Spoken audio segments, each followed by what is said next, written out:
ಪ್ರಮೇಯಗಳನ್ನು ನಿರೂಪಣೆ ಮಾಡಿದ್ದಾರೆ ಅನ್ನೋದನ್ನು ನಾವು ಹಿಂದಿನ ಅವತಾರಗಳಲ್ಲೆಲ್ಲ ನೋಡಿದ್ದೀವಿ. ರಾಮಾವತಾರವೂ ಕೂಡ ಪ್ರಸಿದ್ಧವಾದ ರಾಮದೇವರ ಚರಿತ್ರೆಯನ್ನು ನಿರೂಪಣೆ ಮಾಡುವ ಮಹಾಕಾವ್ಯ ಶಾಸ್ತ್ರ, ದೊಡ್ಡ ಶಾಸ್ತ್ರ ಅದು. ಇಂತಹ ರಾಮದೇವರ ಮಹಿಮೆಯನ್ನು ವಾದರಾಜ ಸ್ವಾಮಿಗಳು ವರ್ಣನೆ ಮಾಡುತ್ತಾರೆ. ಶ್ರೀರಾಮ ಲಕ್ಷ್ಮಣ ಶುಕಾರಾಮ ಭೂರವತು ಗೌರಾಮಲಾಮಿತಮಹೋ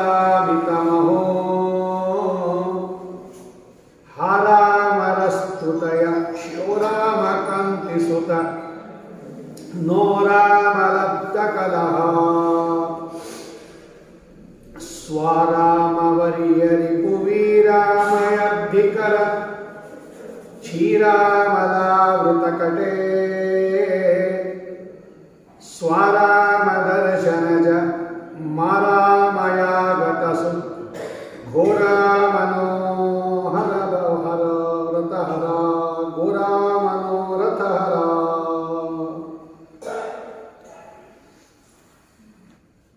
ರಾಮಾಯಣದಲ್ಲಿ ಬರತಕ್ಕಂತಹ ಅನೇಕ ಘಟನೆಗಳನ್ನು ಒಂದೊಂದು ಶ್ಲೋಕದಲ್ಲಿ ವಾದರಾಜ ಸ್ವಾಮಿಗಳು ನಿರೂಪಣೆ ಮಾಡಿ ತೋರಿಸ್ತಾ ಇದ್ದಾರೆ. ಶ್ರೀರಾಮ ನನ್ನನ್ನು ಅವತ್ತು ಮಾಂ ಅವತ್ತು, ಮೊದಲನೇ ಶ್ರೀರಾಮ ಅಂತ ಇದೆ. ಶುಕಾರಾಮ ಭೂಹು ಅವತ್ತು ಅನ್ನೋ ಕಡೆ ಅವತ್ತು ಶಬ್ದ ಇದೆ. ನನ್ನನ್ನು ಶ್ರೀರಾಮದೇವರು ರಕ್ಷಣೆ ಮಾಡಲಿ, ಅಥವಾ ಹೇ ರಾಮ ಭವಾನ್ ಮಾಂ ಅವತ್ತು, ನೀನು ನನ್ನನ್ನು ರಕ್ಷಣೆ ಮಾಡು ಅಂತ ವಾದರಾಜ ಸ್ವಾಮಿಗಳು ರಾಮದೇವರ ರಕ್ಷಣೆ ನಮಗೆ ಸದಾ ಇರಲಿ ಎನ್ನುವುದನ್ನು ಚಿಂತನೆ ಮಾಡ್ತಾ ಇದ್ದಾರೆ, ಪ್ರಾರ್ಥನೆ ಮಾಡ್ತಾ ಇದ್ದಾರೆ. ಎಂತಹ ರಾಮದೇವರು ಯಾರ್ಯಾರನ್ನ ರಕ್ಷಣೆ ಮಾಡಿದ್ದಾರೆ ಭಗವಂತ. ನನ್ನನ್ನು ರಕ್ಷಣೆ ಮಾಡುವುದು ಬೇಕಾದ್ರೆ ಶ್ರೀಹರಿ ರಾಮಚಂದ್ರ ಪ್ರಭು ಯಾರ್ಯಾರನ್ನ ರಕ್ಷಣೆ ಮಾಡಿದ್ದಾನೆ ಎಲ್ಲ ವಾದರಾಜರು ಒಂದೊಂದಾಗಿ ಹೇಳುತ್ತಾರೆ. ಶ್ರೀರಾಮ ಲಕ್ಷ್ಮಣ ಶುಕಾರಾಮ ಭೂ ಶುಕಾರಾಮ ಭೂ ಆರಾಮ ಭೂ. ಇಲ್ಲಿರೋ ರಾಮ ಶಬ್ದಕ್ಕೆಲ್ಲ ರಾಮ ಅಂತ ಅರ್ಥ ಅಲ್ಲ. ಆ ಹಿಂದಿನ ಮುಂದಿನ ಅಕ್ಷರಗಳನ್ನು ಸೇರಿಸಿಕೊಂಡಾಗ ಅದು ಬೇರೆ ಅರ್ಥವನ್ನು ಕೊಡುತ್ತೆ. ಹಾಗೆ ಪದಚ್ಛೇದ ಮಾಡಬೇಕು. ಶ್ಲೋಕ ಹೇಳುವಾಗ ರಾಮ ರಾಮ ರಾಮ ಅಂತಲೇ ಬರುತ್ತದೆ. ಶ್ರೀರಾಮ ಶುಕಾರಾಮ ಗೌರಾಮ ಹಾರಾಮ ಯಶೋರಾಮ ನೋರಾಮ ಸ್ವಾರಾಮ ವೀರಾಮ ಕ್ಷೀರಾಮ ಸ್ವಾರಾಮ ಮಾರಾಮ ಸುಗೋರಾಮ. ಇಷ್ಟು ರಾಮ ಶಬ್ದ ಇದೆ ಇಲ್ಲಿ. ಆದರೆ ಈ ಎಲ್ಲ ಕಡೆ ರಾಮ ಅಂತ ನೌನ್ ಅಲ್ಲ, ರಾಮ ಅಂತ ಹೆಸರಲ್ಲ, ರಾಮದೇವರ ಹೆಸರಲ್ಲ ಅದು. ಹಿಂದಿನ ಅಕ್ಷರವನ್ನು ಸೇರಿಸಿದಾಗ ಅದಕ್ಕೆ ಬೇರೆ ಅರ್ಥ ಬಂದ್ಬಿಡುತ್ತೆ. ಹಾಗೆ ಜೋಡಣೆ ಮಾಡಿದ್ದಾರೆ ವಾದರಾಜ ಸ್ವಾಮಿ.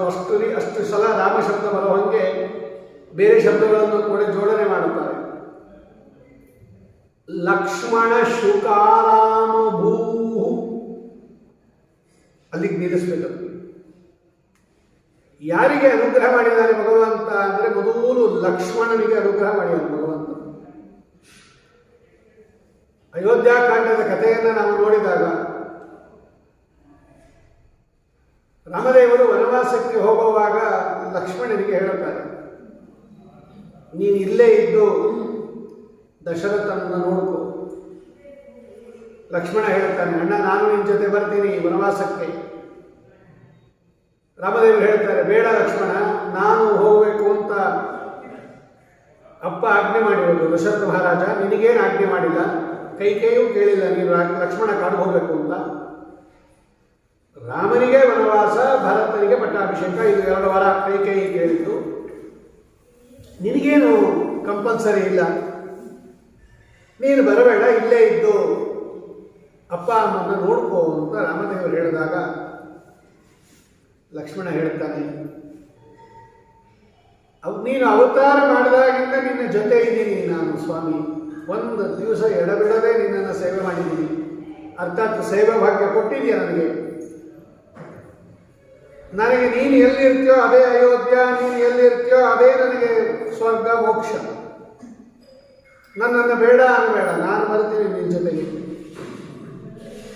ನನ್ನನ್ನೂ ಕೂಡ ಕರ್ಕೊಂಡು ಹೋಗು ಅಂತ ಅರ್ಥ ಬಿಡುತ್ತಾನೆ ಲಕ್ಷ್ಮಣ. ನಾನು ಬಿಟ್ಟು ಹೋಗಬೇಡ ಸ್ವಾಮಿ, ನಿನ್ನ ನೆರಳಿನಂತೆ ನಾನು ನಿನ್ನನ್ನು ಹಿಂಬಾಲಿಸಿಕೊಂಡು ಬಂದಿದ್ದೀನಿ ಪ್ರತಿಯೊಂದು ಕಾರ್ಯದಲ್ಲೂ ಕೂಡ, ನನ್ನ ಬಿಟ್ಟು ಹೋಗಬೇಡ ಅಂತ ಕೇಳಿದಾಗ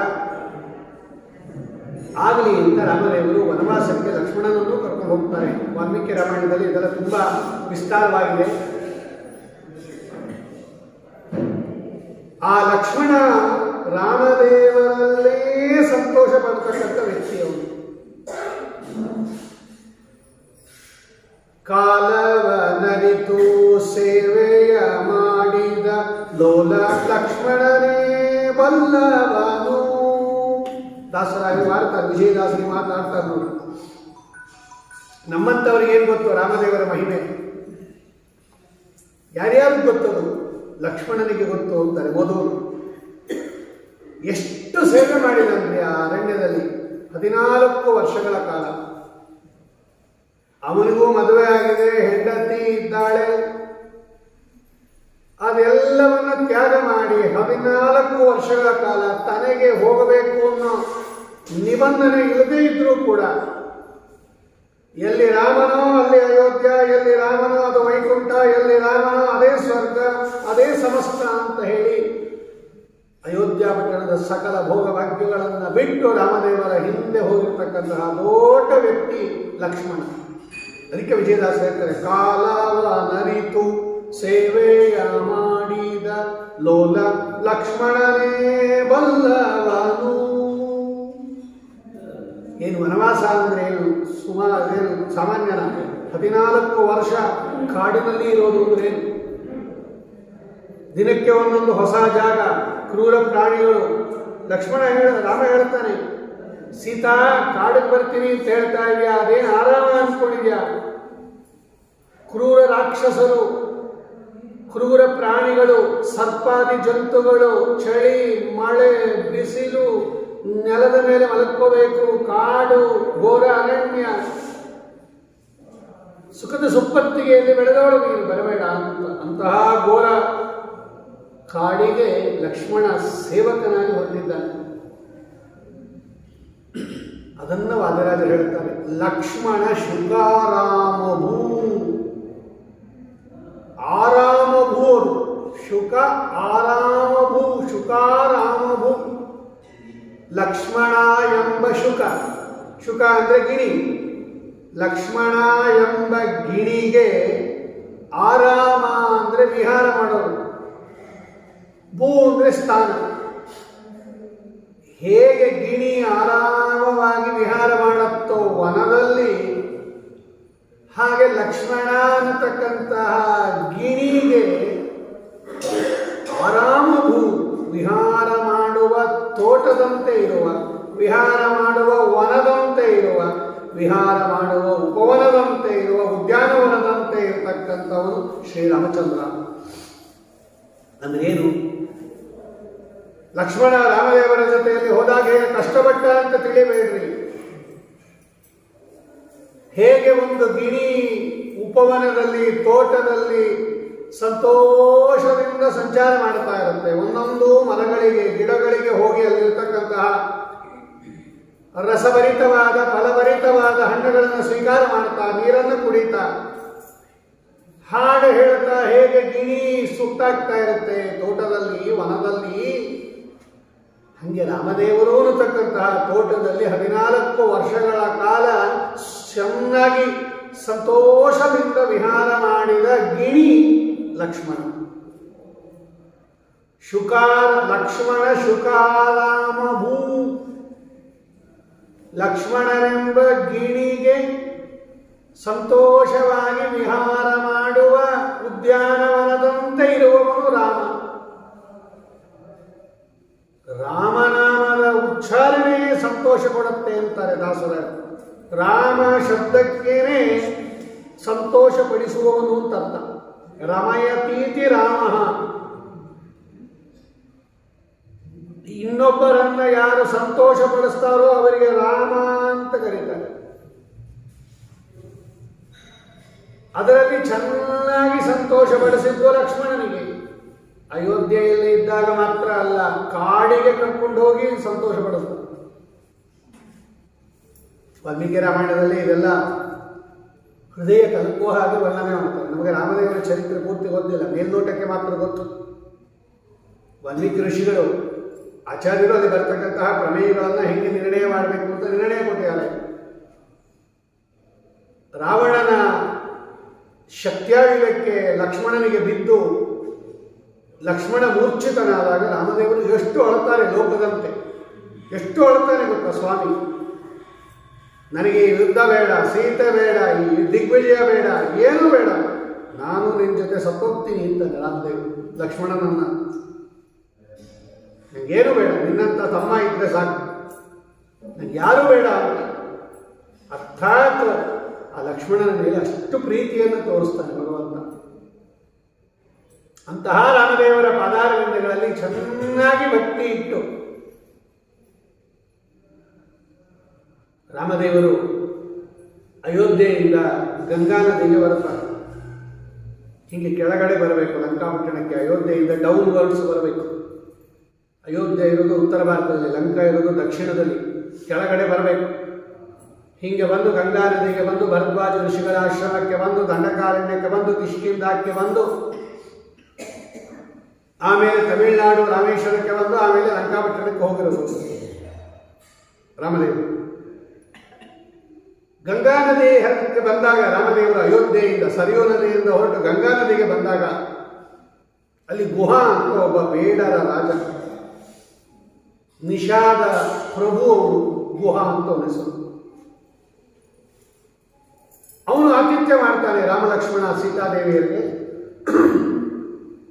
ಬೇಕಾದಷ್ಟು ಎಲೆಗಳಿಂದ ಹುಲ್ಲಿನಿಂದ ಹಾಸಿಗೆಯನ್ನು ಸಿದ್ಧ ಮಾಡಿ ರಾಮದೇವರು ಮಲ್ಕೋತಾರೆ ಅದರ ಮೇಲೆ. ಲಕ್ಷ್ಮಣ ಕಾಲೊತ್ತುತ್ತಾ ಕೂತಿರ್ತಾನೆ. ರಾತ್ರಿಯೆಲ್ಲ ರಾಮದೇವರಿಗೆ ಕಾಲೊತ್ತೋದು ಲಕ್ಷ್ಮಣನ ಕೆಲಸ. ಎದ್ದು ಒಂದು ದಿವಸ ನಿದ್ದೆ ಮಾಡಿಲ್ಲ 14 ವರ್ಷದಲ್ಲಿ ಲಕ್ಷ್ಮಣ. ಹಗಲು ರಾತ್ರಿ ರಾಮದೇವರ ಸೇವೆಯನ್ನು ಮಾಡಿದ್ದಾರೆ. ಸೀತಾದೇವಿ ರಾಮದೇವರು ಮಲಕ್ಕೊಂಡ ಮೇಲೆ ರಾಮದೇವರಿಗೆ ನಿದ್ದೆ ಇಲ್ಲ, ಅದು ಬೇರೆ ವಿಷಯ. ಆದರೂ ಲೋಕರೀತ್ಯ ಭಗವಂತ ಮಲಗಿದಾಗ ಲಕ್ಷ್ಮಣ ಎದ್ದು ಕಾಯ್ತಾ ಇದ್ದುತ್ತೆ ರಾತ್ರಿಯಲ್ಲ. ಹಾಗೆ ಆ ಗಂಗಾ ತೀರದಲ್ಲಿ ಭಗವಂತ ಮಲಗಿದ್ದಾಗ ಲಕ್ಷ್ಮಣ ಕಾಯ್ತಾ ಇದ್ದಂತೆ ರಾತ್ರಿ ಇಡೀ. ಆಗ ಗುಹಾ ಅನ್ನೋನು ನಿಷಾದ ರಾಜ ಅವನು ಹೇಳ್ತಾನೆ, ಲಕ್ಷ್ಮಣ, ನಾನು ಬಂದಾಗಿನಿಂದ ನೋಡ್ತಾ ಇದ್ದೀನಿ, ಒಂದು ಸೆಕೆಂಡ್, ಒಂದು ಕ್ಷಣ ಬಿಡದಂಗೆ ನೀನು ರಾಮದೇವರ ಸೇವೆ ಮಾಡ್ತಾ ಇದ್ದೀನಿ ಬೆಳಗ್ಗೆಯಿಂದ. ಅದು ಯಾರು ಊಹೆ ಮಾಡೋಕ್ಕೂ ಆಗೋದಿಲ್ಲ ಬಿಡಿ. ಎಂತಹ ಆಶ್ರಮ ನಿರ್ಮಾಣದಿಂದ ಹಿಡಿದು ಮರಗಳನ್ನು ಮರಗಳನ್ನು ಕಡದು ಅದನ್ನು ತಗೊಂಬಂದು ಅದರ ಎಲೆಗಳಿಂದ ಪರ್ಣಶಾಲೆಯನ್ನು ನಿರ್ಮಾಣ ಮಾಡಿ ನೆಲವನ್ನು ಸಾರಿಸಿ ಗೂಡಿಸಿ ಭಗವಂತನ ಆಂಧಿಕಕ್ಕೆ ಅವಕಾಶ ಮಾಡಿಕೊಟ್ಟು ಸ್ವಾಮಿಗೆ ನೀರು ತಂದುಕೊಟ್ಟು ಮಡಿ ಒಣಗಾಕಿ ಅಡುಗೆ ಮಾಡಿ ಹಣ್ಣು ಹಂಪಲುಗಳು ತಗೊಂಬಂದು ಎಷ್ಟು ಸೇವೆ ಮಾಡಿದ್ರು ಲಕ್ಷ್ಮಣ. ಕಾಲವ ನರಿತು ಸೇವೆಯ ಮಾಡಿ, ಕಾಲವ ನರಿತು, ಯಾವ್ಯಾವ ಕಾಲದಲ್ಲಿ ಏನೇನು ಸೇವೆ ಮಾಡಬೇಕು ಅನ್ನೋದನ್ನು ತಿಳಿದು ಅದನ್ನು ಮುಂಚೆ ಮಾಡಿಬಿಟ್ಟು ಲಕ್ಷ್ಮಣ. ಮೊದಲು ನೆಲ ಸಮತಟ್ಟು ಮಾಡುವುದರಿಂದ ಹಿಡಿದು, ಹಿಂಗೆ ಟೈಲ್ಸ್ ಇರುತ್ತೆ ಕಾಡಲ್ಲಿ, ಎತ್ತರ ತಗ್ಗು ದಿಣ್ಣೆ ಹಳ್ಳ, ಅದನ್ನೆಲ್ಲ ಮೊದಲು ಧಮ್ಮಸ್ ಮಾಡಿ ಮಣ್ಣು ತಂದು ಹಾಕಿ ಹದ ಮಾಡಿ ಅದರ ಮೇಲೆ ಆಶ್ರಮ ನಿರ್ಮಾಣ ಮಾಡುವಂತೆ. ಅದರಲ್ಲಿ ಗೋಡೆಗಳು ಬೇರೆ, ಪ್ರತ್ಯೇಕ ಅಡುಗೆ ಮನೆಗೊಂದು, ದೇವರ ಮನೆ ಒಂದು, ರಾಮದೇವರು ವಿಹಾರ ಮಾಡಿಕೊಂಡು ಮಲಕ್ಕೊಳಕ್ಕೊಂದು, ಹಿಂಗೆ ನಿರ್ಮಾಣ ಮಾಡೋದಂತ್ರಿ ಹೋದ ಕಡೆ ಎಲ್ಲ ಲಕ್ಷ್ಮಣ. ಇದನ್ನೆಲ್ಲ ನೋಡ್ತಾ ಇದ್ದ ಗುಹಾ. ಆಗ ಅವ್ರು ಹೇಳ್ತಾನೆ ಗುಹಾ, ಲಕ್ಷ್ಮಣ, ಬೆಳಗ್ಗೆಯಿಂದ ಎಷ್ಟು ನೀನು ಕಷ್ಟಪಟ್ಟಿದ್ಯಾ, ಎಷ್ಟು ಸೇವಾವನ್ನು ಮಾಡಿದ್ಯಾ, ನಿನಗೂ ತುಂಬ ಆಯಾಸ ಆಗಿರುತ್ತೆ, ನೀನು ಒಂದು ಸ್ವಲ್ಪ ಹೊತ್ತು ಮಲಕ್ಕೋ,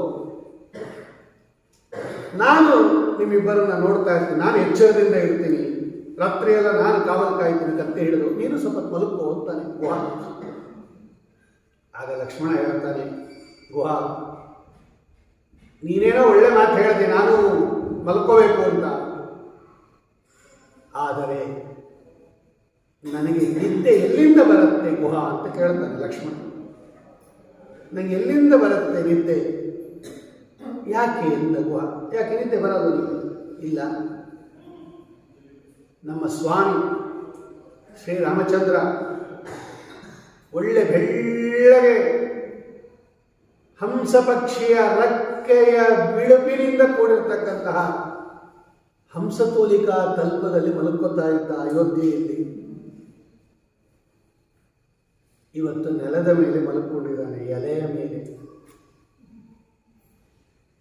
ಸಕಲ ಆಭರಣಗಳಿಂದ ಭೂಷಿತನಾಗಿದ್ದ, ಇವತ್ತು ನಾರಮಣಿ ಹುಟ್ಟಿದ್ದಾನೆ, ಜಟಾಧಾರಿಯಾಗಿದ್ದಾನೆ. ಯಾವುದೋ ಒಬ್ಬ ಅನಾಥರಂತೆ ಎಲ್ಲೋ ನೆಲದ ಮೇಲೆ ನಮ್ಮ ಸ್ವಾಮಿ ಮಲಗಿದ್ದಾನೆ. ಅದನ್ನು ನೆನೆಸ್ಕೊಂಡ್ರೆ ನನಗೆ ನಿದ್ದೆನೇ ಬರೋದಿಲ್ಲ ಅಂತಾನೆ ಲಕ್ಷ್ಮಣ.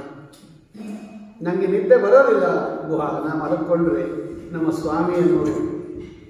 ಇಷ್ಟು ಭಕ್ತಿ ರಾಮದೇವರ ಮೇಲೆ ಲಕ್ಷ್ಮಣನಿಗೆ. ಅವನಲ್ಲಿ ಸಂತೋಷ ಪಡುವವನು ರಾಮದೇವರು ಅನ್ನತಕ್ಕಂತಹ ಸ್ವಾಮಿಯಲ್ಲಿ ಆನಂದದಿಂದ ವಿಹಾರ ಮಾಡುವವನು ಲಕ್ಷ್ಮಣ, ಅರ್ಥಾತ್ ಶೇಷದೇವರು. ಅಷ್ಟಲ್ಲದೆ ಶೇಷದೇವರನ್ನ ಭಗವಂತ ತನ್ನ ಹಾಸಿಗೆಯನ್ನಾಗಿ ಮಾಡಿಕೊಂಡಿದ್ದಾನ. ಅನ್ಯ ಸುರೈ ಅವ ದುರಾಪ ಆಚಾರ್ಯ ಬರೀತಾರೆ. ಆ ಪದವಿಗೆ ಹೋಗಬೇಕಾದ್ರೆ ಆ ರುದ್ರದೇವರಿಗೆ ಅನುಗ್ರಹ ಮಾಡಿ ಆ ಪದವಿಗೆ ಹೋಗಕ್ಕೆ ಹೊರತು ಇನ್ನೊಬ್ಬರಿಗೆ ಆ ಪದವಿಗೆ ಹೋಗಲು ಸಾಧ್ಯ ಇಲ್ಲ. ಯಾವಾಗಲೂ ತಾನು ಆ ಶೇಷದೇವರ ಮೇಲೆ ಮಲಗಿ ತನ್ನ ಶರೀರದ ಸಂಪರ್ಕವನ್ನು ಭಗವಂತ ಶೇಷದೇವರು ಕೊಟ್ಟಿದ್ದಾನೆ. ಏನು ಪುಣ್ಯ ಮಾಡಿದಾರೋ ಅವರು ಸದಾ ಸ್ವಾಮಿಯನ್ನು ಹೊತ್ಕೊಂಡಿರ್ತಾರೆ ಅಂತ ಬರೀತಾರೆ. ಈ ಸೇವೆಯನ್ನೆಲ್ಲ ಗಮನಿಸೇ ಭಗವಂತ ಅನುಗ್ರಹ ಮಾಡಿರೋದಂತೆ ಅವರಿಗೆ. ಯಾವಾಗ ನನ್ನ ಸ್ಪರ್ಶ ಇದೆ ನಿನಗೆ ಅಂತ. ಈ ತರ ರಾಮದೇವರ ಸೇವೆಯನ್ನ ಮಾಡಿದವನು ಲಕ್ಷ್ಮಣ. ಅದಕ್ಕೆ ವಾದಿರಾಜ ಹೇಳ್ತಾರೆ, ಲಕ್ಷ್ಮಣ ಶುಕ ಆರಾಮವು. ಏನು ಗೊಣಕೊಂಡು ಮಾಡನ್ನ ಇಲ್ಲ, ತಾನೇ ತಾನಾಗಿ ಹೋದ. ರಾಮದೇವರು ಬೇಡ ಅಂದ್ರೆ ನಾನು ಬರ್ತೀನಿ ಸ್ವಾಮಿ, ನಾನು ಕರ್ಕೊಂಡು ಹೋಗು ಇಂತ ಪಾದ ಹಿಡಿದು ಗಟ್ಟಿಯಾಗಿ ಹತ್ತು ಕರ್ಕೊಂಡು ಹೋಗು ಅಂತ. ಏನು ಒಳ್ಳೆ ಜಾಗಕ್ಕೆ ಕರ್ಕೊಂಡು ಹೋಗು ಅಂತ ಹತ್ತಿರ ಬರಲ್ಲ, ವನವಾಸಕ್ಕೆ ಹತ್ತು ಹೋಗಿದಂತೆ ಅವನು ಲಕ್ಷ್ಮಣ. ಅವನಿಗೂ ಆಗುತ್ತಾನೆ ಲಗ್ನ ಆಗಿತ್ತು. ಎಲ್ಲರೂ ಜನಕರಾಜನ ಮಗಳನ್ನ ಲಗ್ನ ಮಾಡ್ಕೊಂಡು ಬಂದಿದ್ರು ಅವರು. ಊರ್ಮಿಳಾದೇವಿ ಸಾಕ್ಷಾತ್ ಜನಕರಾಜನ ಮಗಳು, ಲಕ್ಷ್ಮಣನ ಪತ್ನಿ, ದೊಡ್ಡ ರಾಜಕುಮಾರಿ ಅವಳು. ಇವನಿಗೇನು ಹೋಗಬೇಕು ಅಂತೇನಿಲ್ಲ, ಆರಾಮವಾಗಿ ಅಯೋಧ್ಯ ಪಟ್ಟಣದಲ್ಲಿ ಹೆಂಡತಿಯೊಡನೆ ಇರ್ಬೋದಾಗಿತ್ತಲ್ಲ. ನೋಡಿ ಹೊರಟ ಲಕ್ಷ್ಮಣ. ಅರ್ಥಾತ್ ಎಲ್ಲ ಭೋಗಕ್ಕಿಂತ ರಾಮದೇವರ ಸೇವಾ ದೊಡ್ಡದು ಅನ್ನತಕ್ಕಂತಹ ಹಿರಿಯ ವೈರಾಗ್ಯದ ಮೂರ್ತಿ ಅವನು ಲಕ್ಷ್ಮಣ. ಒಂದೊಂದು ಪಾತ್ರವೂ ಕೂಡ ರಾಮಾಯಣದಲ್ಲಿ ಆದರ್ಶಮಯವಾಗಿರ್ತಕ್ಕಂತಹ ಪಾತ್ರ. ಅದಕ್ಕೆ ರಾಮಾಯಣ ನಿತ್ಯ ಜೀವನದ ಉಸಿರಾಗಬೇಕದು. ನಮ್ಮ ಮನೆಗಳನ್ನೇ ರಾಮ ಮಂದಿರವಾಗಿ ಮಾಡಿಕೊಳ್ಳಬೇಕು. ಅಯೋಧ್ಯೆಯಲ್ಲಿ ಮಾತ್ರ ರಾಮ ಮಂದಿರ ಅಂದರೆ ಸಾಕು.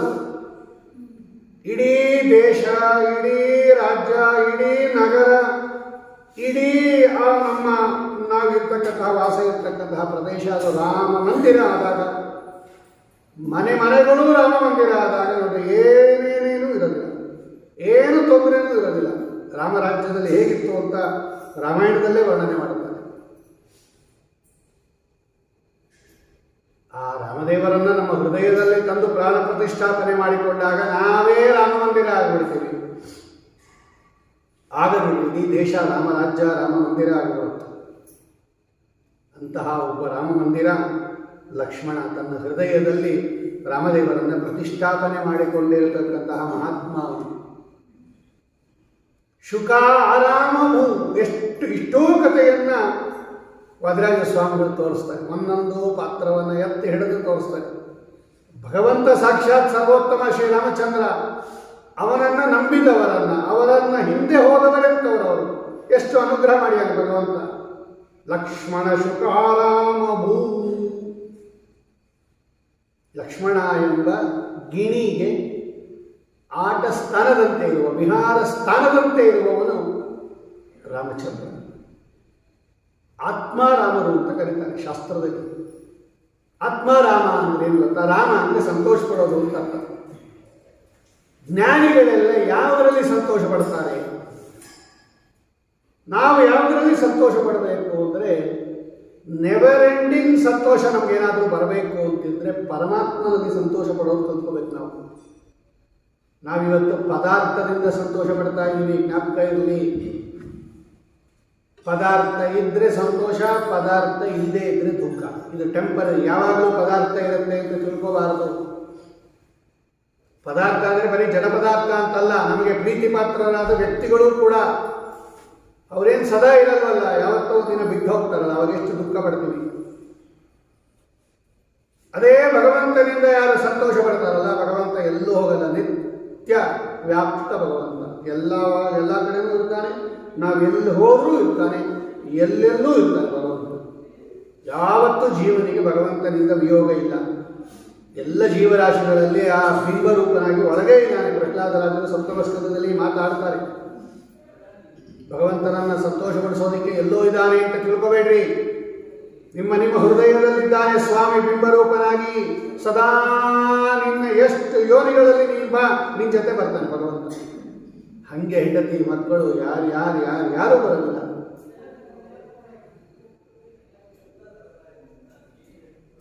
ಹಂಬಲಿಸುತ್ತಿರೋ ಹರಿಲೋಕ ಸ್ಥಿರವೆಂಬ ಪಿಯೂಷ ಪಾನ ಅಂತಾರೆ. ಅದು ಪಿಯೂಷವೇ, ಅಮೃತ ಪಾನ. ನಂಬಿ ನೆಚ್ಚದಿರು ನರಲೋಕ ಸುಖವೆಂಬ ಅಂಬಲಿ ಪರಮಾನ್ನ. ಹಂಬಲಿಸುತ್ತಿರು ಹರಿನಾಮವೆಂಬ ಪಿಯೂಷ ಪಾನ ಅಂತಾರೆ ವಿಜಯದಾಸ. ನರಲೋಕ ಸುಖ ಗಂಜಿ ಇದ್ದಗೆ ಅಂಬಲಿ. ಇದನ್ನು ನೀನು ಪರಮಾನ್ನ ಅಂತ ತಿಳ್ಕೊಂಡು ಕುಡಿತಾ ಇದೆಯಾ?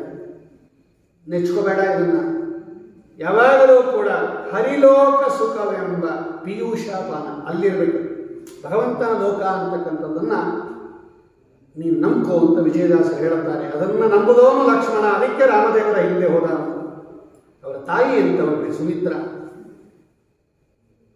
ಲಕ್ಷ್ಮಣ ಸುಮಿತ್ರಾದೇವಿಗೆ ನಮಸ್ಕಾರ ಮಾಡಿದಾಗ, ಅಮ್ಮ ನಾನು ಅಣ್ಣನ ಜೊತೆಯಲ್ಲಿ ಕಾಡಿಗೆ ಹೋಗ್ತಾ ಇದ್ದೀನಿ ಅಂತ ಹೇಳಿದಾಗ, ಅವಳೆಷ್ಟು ರಾಮದೇವರ ಭಕ್ತಳು. ಮುಂದೆ ರಾಮದೇವರು ಹೇಳ್ತಾರೆ, ಲಕ್ಷ್ಮಣ ನೀನು ಸತ್ತೋದ್ರೆ ನಾನು ವಾಪಸ್ ಹೋಗಿ ಸುಮಿತ್ರೆಗೆ ಏನು ಹೇಳಿ? ನನ್ನ ಜವಾಬ್ದಾರಿ ಮೇಲೆ ಕರ್ಕೊಂಬಂದಿದ್ದೀನಿ ನಿನ್ನನ್ನು ನಾನು. ನಿಮ್ಮಮ್ಮ ಲಕ್ಷ್ಮಣ ಎಲ್ಲಿ ರಾಮ ಅಂತ ಕೇಳಿದ್ರೆ ಏನು ಉತ್ತರ ಹೇಳಿ ನಾನು ಅಂತಾರೆ ರಾಮದೇವರು ಮುಂದೆ. ಅದಕ್ಕೆ ನಾನು ಹೋಗೋದೇ ಇಲ್ಲ ಅಯೋಧ್ಯೆಗೆ, ನಾನು ಸಹ ಹೋಗ್ತೀನಿ ಅಂತಂದ್ವಿ. ಇಷ್ಟು ರಾಮದೇವರು ಆ ಲಕ್ಷ್ಮಣನ ಮೇಲೆ ಪ್ರೀತಿ.